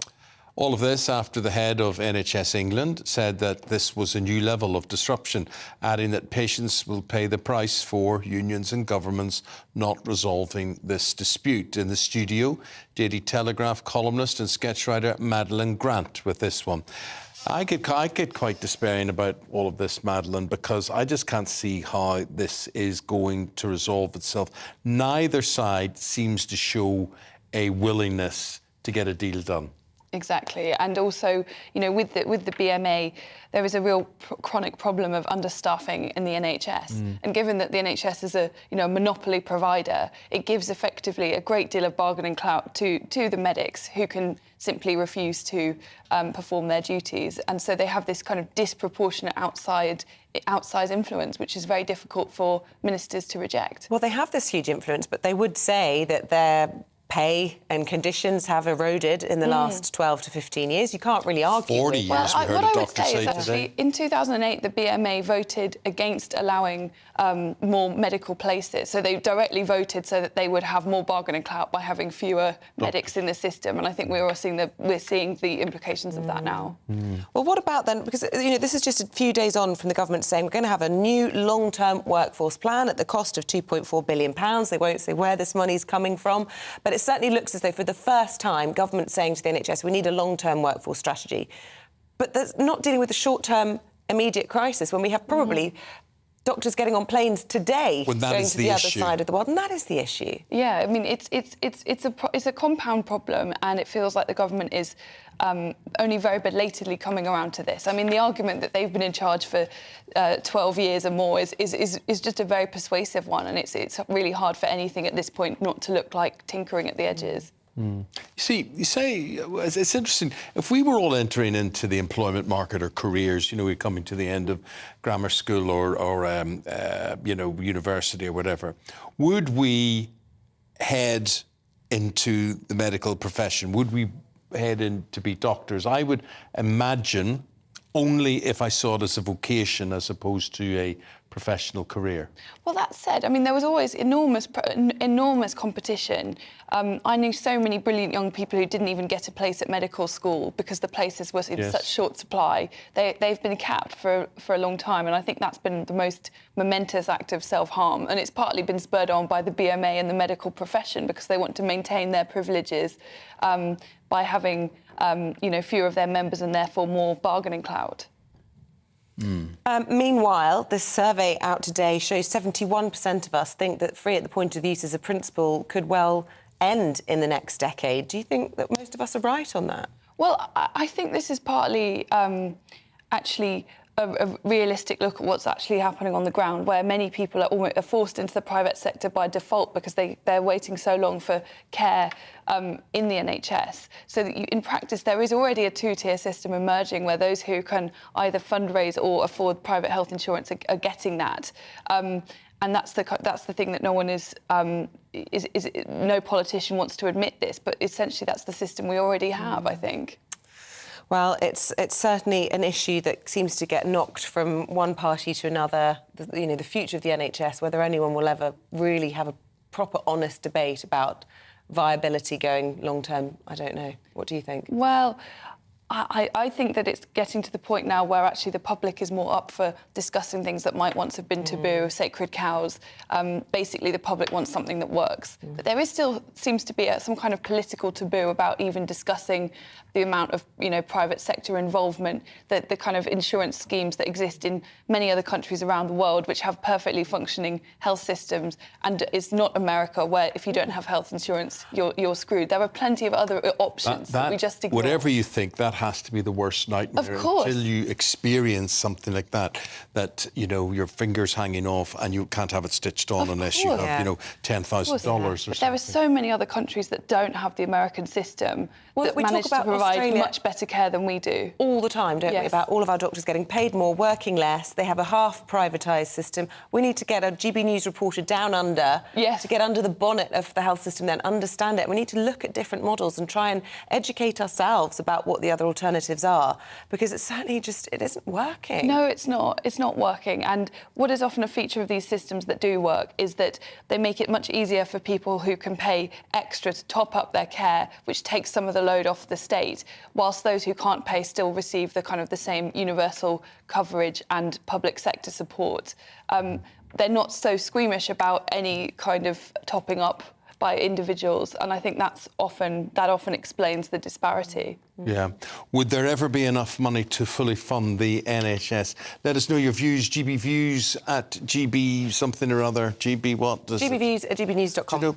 I think it's a simple thing. I've been here for a year and a bit now, and you just think, somebody put a sign on the floor. And every time I ask for a sign on the floor... I'm your sign on the floor. You're my sign on the floor. It's gone by that night. It's gone. It's disappeared. Somebody's collecting them or something. GBViews at gbnews.com or tweet at GBNews. Royal matters. More from Madeleine shortly. King Charles is in Scotland and he's going to begin a series of engagements there from today as the first Holyrood week since his coronation began. Yes, the monarch will visit St Giles's Cathedral for a special ceremony of Thanksgiving and will be presented with the nation's crown jewels this week. Let's go to our royal correspondent, Cameron Walker, for this one to tell us more. Cameron. Good morning, Eamonn. Well, traditionally, the monarch of the United Kingdom spends a week in Edinburgh and takes up residence here at the Palace of Holyrood House behind me. And of course, I was stood here this time last year, and it was Queen Elizabeth II's last time in doing so. She took part in what turned out to be a couple of her last public engagements, the first of which was Ceremony of the Keys, and she also attended a garden party. Well, the King today will attend the Ceremony of the Keys, where he will be officially welcomed to the city of Edinburgh by the Lord Provost Robert Aldridge, which is very similar to a ceremonial mayor for the city, and he will officially welcome His Majesty to the city and his ancient and hereditary Kingdom of Scotland, and will ceremonially present him with the keys to the city before the King returns them, because he is convinced that they cannot be placed in better hands than those of the Lord Provost and his councillors in Edinburgh. It's a bit of tradition, but a guard of honour will accompany His Majesty. We are expecting the Queen to also be accompanying him here a little bit later on today.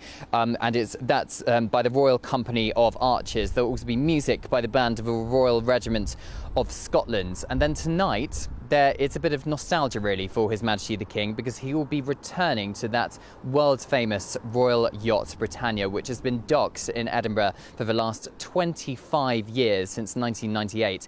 It's now a bit of a tourist attraction. It has welcomed 6.5 million tourists since it docked here. It's a very popular tourist attraction here in Scotland, bringing in lots of money for the economy.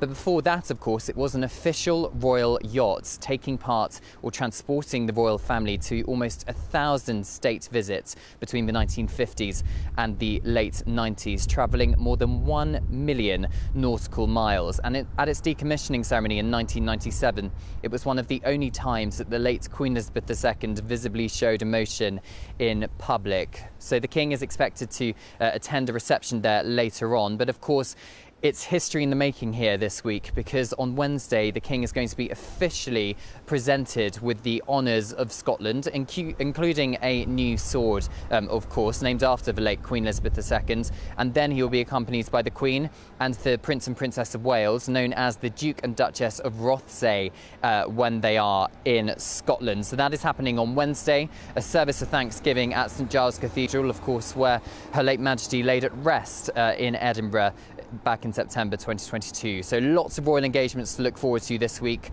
but this time it's one of celebration. On that sword, Cameron, is that bigger than the one used for his coronation at Westminster Abbey?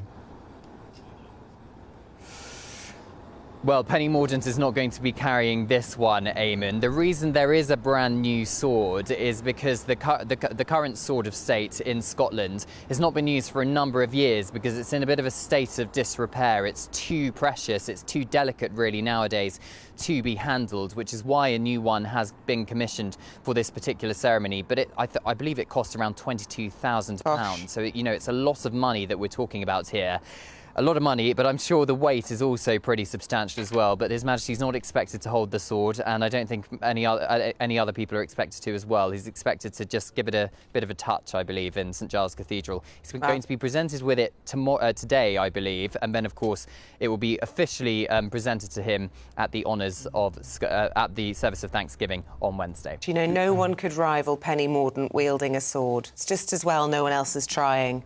Because I think as that role goes, no one could ever do it better. But you see, brilliant. I'm glad you're in a sun-kissed Edinburgh out there, Cameron, and the beams spread to our studio here, where it's just mellow yellow. Mellow yellow, around. Yes. All around, as we'll see now with Bev and Andrew.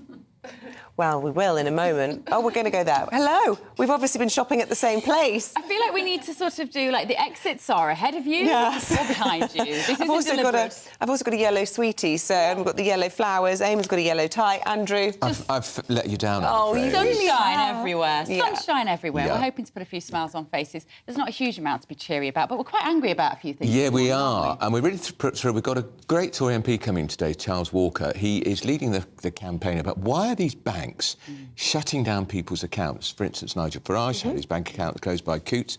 We now see Dominic Lawson writing in the Mail today. His 16-year-old daughter who has Down syndrome. They weren't allowed to open a bank account for her. And they were told it was because of her grandfather, Nigel Lawson, a former blimmin' Chancellor. Did the bank actually come out and say that? They did. Right, that's it. And it's called politically exposed people, and it's all to do with money laundering regulations. We found out about the vicar who objected to a bank having too many freedom flags. He couldn't get a bank account either. So what's going on? Yeah.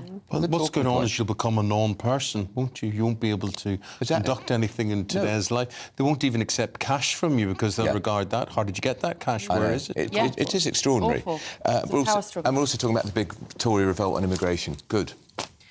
Well, this is the new wing of Conservatives, with Lee Anderson amongst them. Could we stick to the manifesto commitment, which was to get immigration down? It's way up at 600,000. But cutting it by 66%, what will happen to care homes? Well, that's the point. Yeah, care homes can barely survive at the moment as it is. And a lot of care home workers have got these special visas, obviously, to come and work here. If we take those away, what is that going to mean for our elderly? And of course, their argument is, but if you bring in cheap labour from abroad, it keeps wages lower. None of the British want to do it. They want to do it. And who's picking the fruit? Who's picking the fruit? No one. Exactly. Yeah, we've got Sarah Vine on as well and Bushra Sheikh. Well, we look forward to that. Thank you, guys. That's half Visions in yellow. Thank you. More from the Telegraph's Madeleine Grant, who'll stay on in the studio as we discuss President Macron's calls for calm after a week of violence in France. Would you go to France at the moment?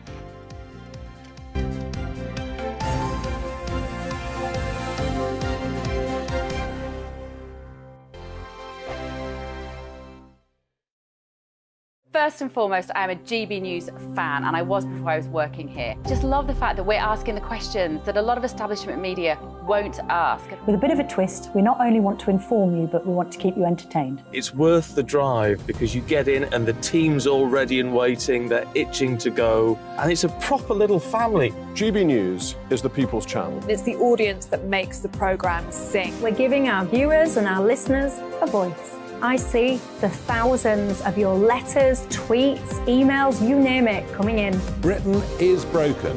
How on earth did we get into this mess? But more importantly, how do we get out of it? The establishment had their chance. Now we're here to represent you. It's time for something different.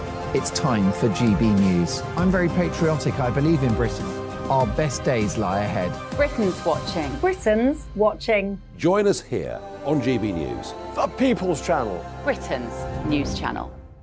Join me, Patrick Christie's, Monday to Friday, 3 till 6. We tackle the day's news agenda like you've never seen before. It's high tempo, high octane, the most controversial topics, and the best guests. You will not be able to take your eyes and ears off it. I'm not afraid to ask the questions that you really want answered. 3 till 6 p.m, Monday to Friday on GB News, the People's Channel, Britain's news channel. I'm Andrew Doyle. Join me at 7 o'clock every Sunday night for Free Speech Nation, the show where I tackle the week's biggest stories in politics and current affairs with the help of my 2 comedian panellists and a variety of special guests. Free Speech Nation, Sunday nights from 7 on GB News, the People's Channel, Britain's news channel. GB News has its own late-night paper preview show, Headliners, where comedians take you through the next day's top news stories. You don't have to bother reading the newspaper, we've got it covered for you. Headliners, every night at 11 p.m, and repeated every morning at 5 a.m. We won't send you to sleep like some of the other paper review shows out there. GB News, the People's Channel, Britain's news channel.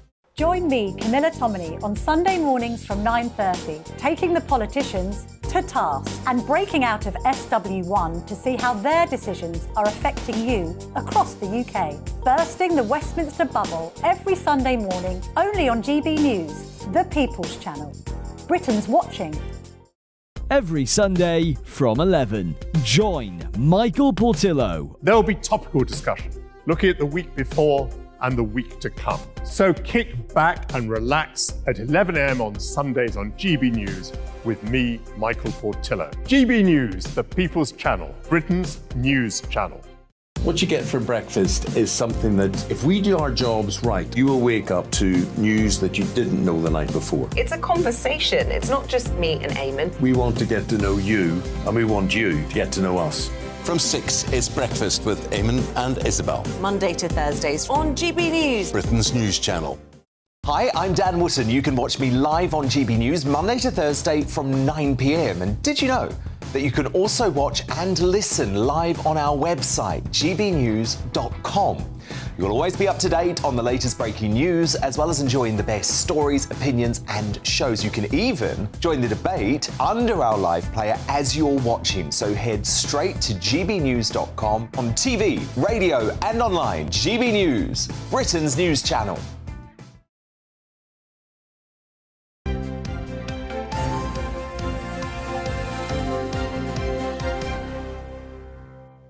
Terrible situation in France. President Macron will today urge for calm.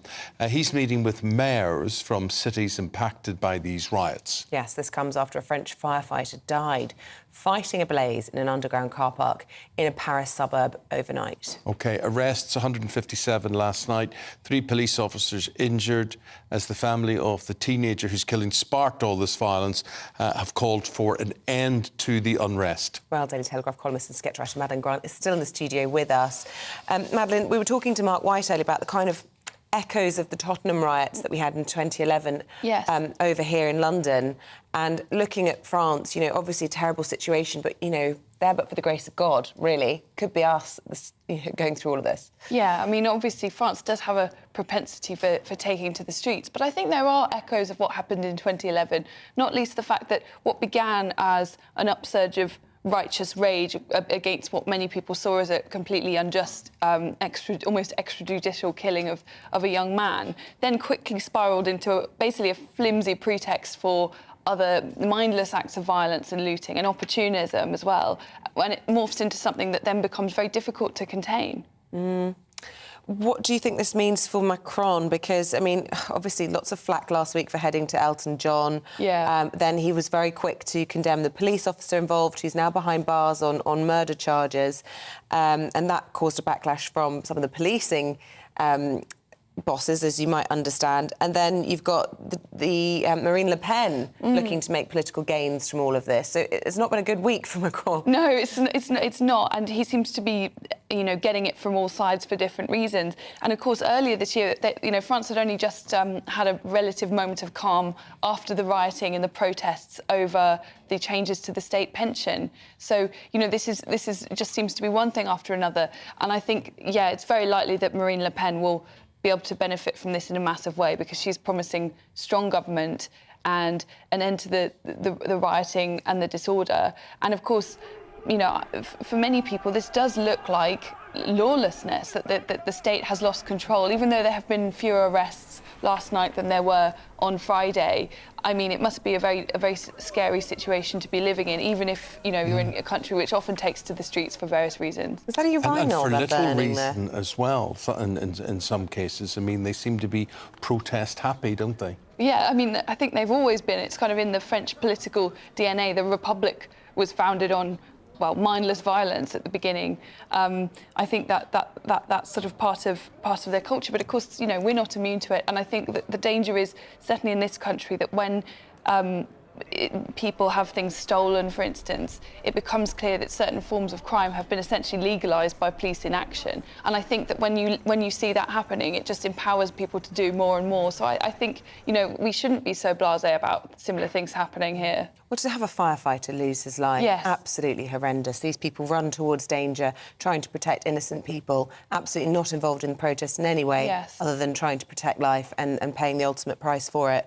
And the story of that mayor as well, absolutely harrowing. So he wasn't even at home? No, but his family were. His family were, and they ram a car into the front of the house, break the wife's neck, and one of the children badly injured. Yeah, their children, same age as mine, 5 and 7. It really resonated, and they tried to flee over the back garden wall. And as Eamonn says, 2 of them were injured. Attempted murder, certainly. Yeah, of course, attempted murder. And I think that they will need to show very clearly that, that there are arrests, that justice is done in these cases too. Otherwise, it will add to that sense that people have of lawlessness and nothing happening about it. Let's finish on what should be happier matters, and that is the Wimbledon fortnight begins today. And you have big family connections with all of that through your mum, and it's something you've been brought up with.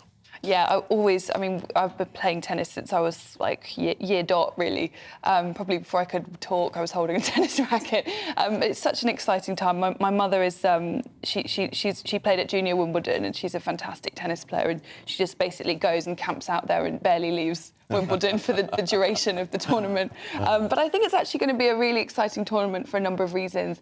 This year, who knows? It could be, did you know it's been the last time someone who wasn't Federer, Nadal, Murray or Djokovic won a Grand Slam won Wimbledon, was in 2002, Wow. Leighton Hewitt.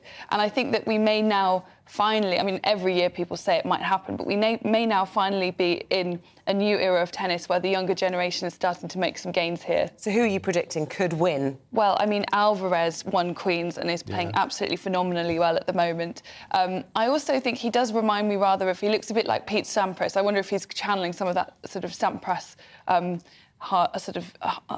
hard shots and incredibly powerful serve, as well as just looking a bit like Pete Sampras. OK, Alvarez, one to watch. Thank you so much for getting us in the mood for a bit of Wimbledon. I love popping it on in the background. Yes. I don't necessarily watch all of it, but I just love to hear the sound of those tennis balls. Yes. Oh, new balls, please. I can't wait. It'll be wonderful. I wonder if there are going to be protests. I hope not. Let's not stop oil. No, let's not. Let's hope not. Let's not tempt it. Madeleine, thank you very much so much. indeed. That's it from Eamonn and me. We'll be back bright and early at 6 o'clock tomorrow. Will, I hope you can join us. Up next, Bev and Andrew. Britain's News. Good morning, welcome. It's Monday morning. I'm going to try and give you reasons to smile this morning, but there's not a lot about, is there really? Yeah, big story though. Nigel Farage is one of many people in public life who've had their bank accounts closed down. We've also read about Dominic Lawson's 16-year-old daughter wasn't allowed to have a bank account because her grandfather was a former chancellor. We're talking to a Tory MP who's trying to campaign to get to the bottom of all this. Yeah, it's really worrying actually, isn't it? The banks can act like that. And also this morning we've got a TikTok video. Another thing to make your blood boil a little. A police officer refusing to attend a crime just out of shot of the camera because apparently that's not his job. We're going to show you that video. And also, big Tory revolt on immigration. There's a lot of Tory MPs think the government isn't getting it right on immigration. They'd be right there, wouldn't they? Yeah, so don't go anywhere. We'll be back in just a moment. Hello there, I'm Greg Dewhurst and welcome to your latest GB News weather. Today's going to be a mixture of sunny spells and scattered showers. Some of them will be heavy at times, quite blustery winds making it feel quite cool for the time of year. Looking at the bigger picture, low pressure sits just to the northeast of the UK and allowing this northerly flow, quite chilly, and we'll see showers, perhaps some longer spells of rain over the next few days too.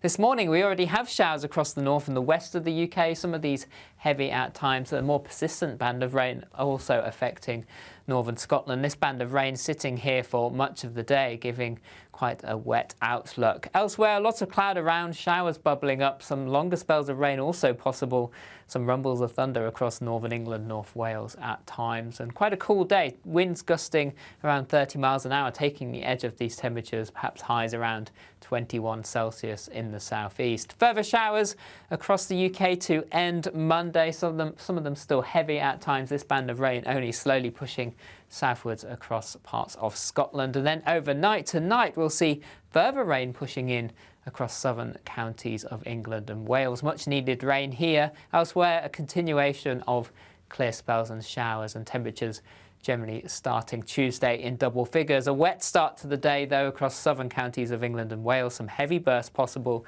as this band only slowly pushes southeastwards, and then it's a day of sunshine and showers across the country once more. Some of the showers will be heavy at times. The odd rumble of thunder is possible. Winds generally a little lighter compared to Monday, but still fairly cool. Temperatures in the high teens to low 20s across all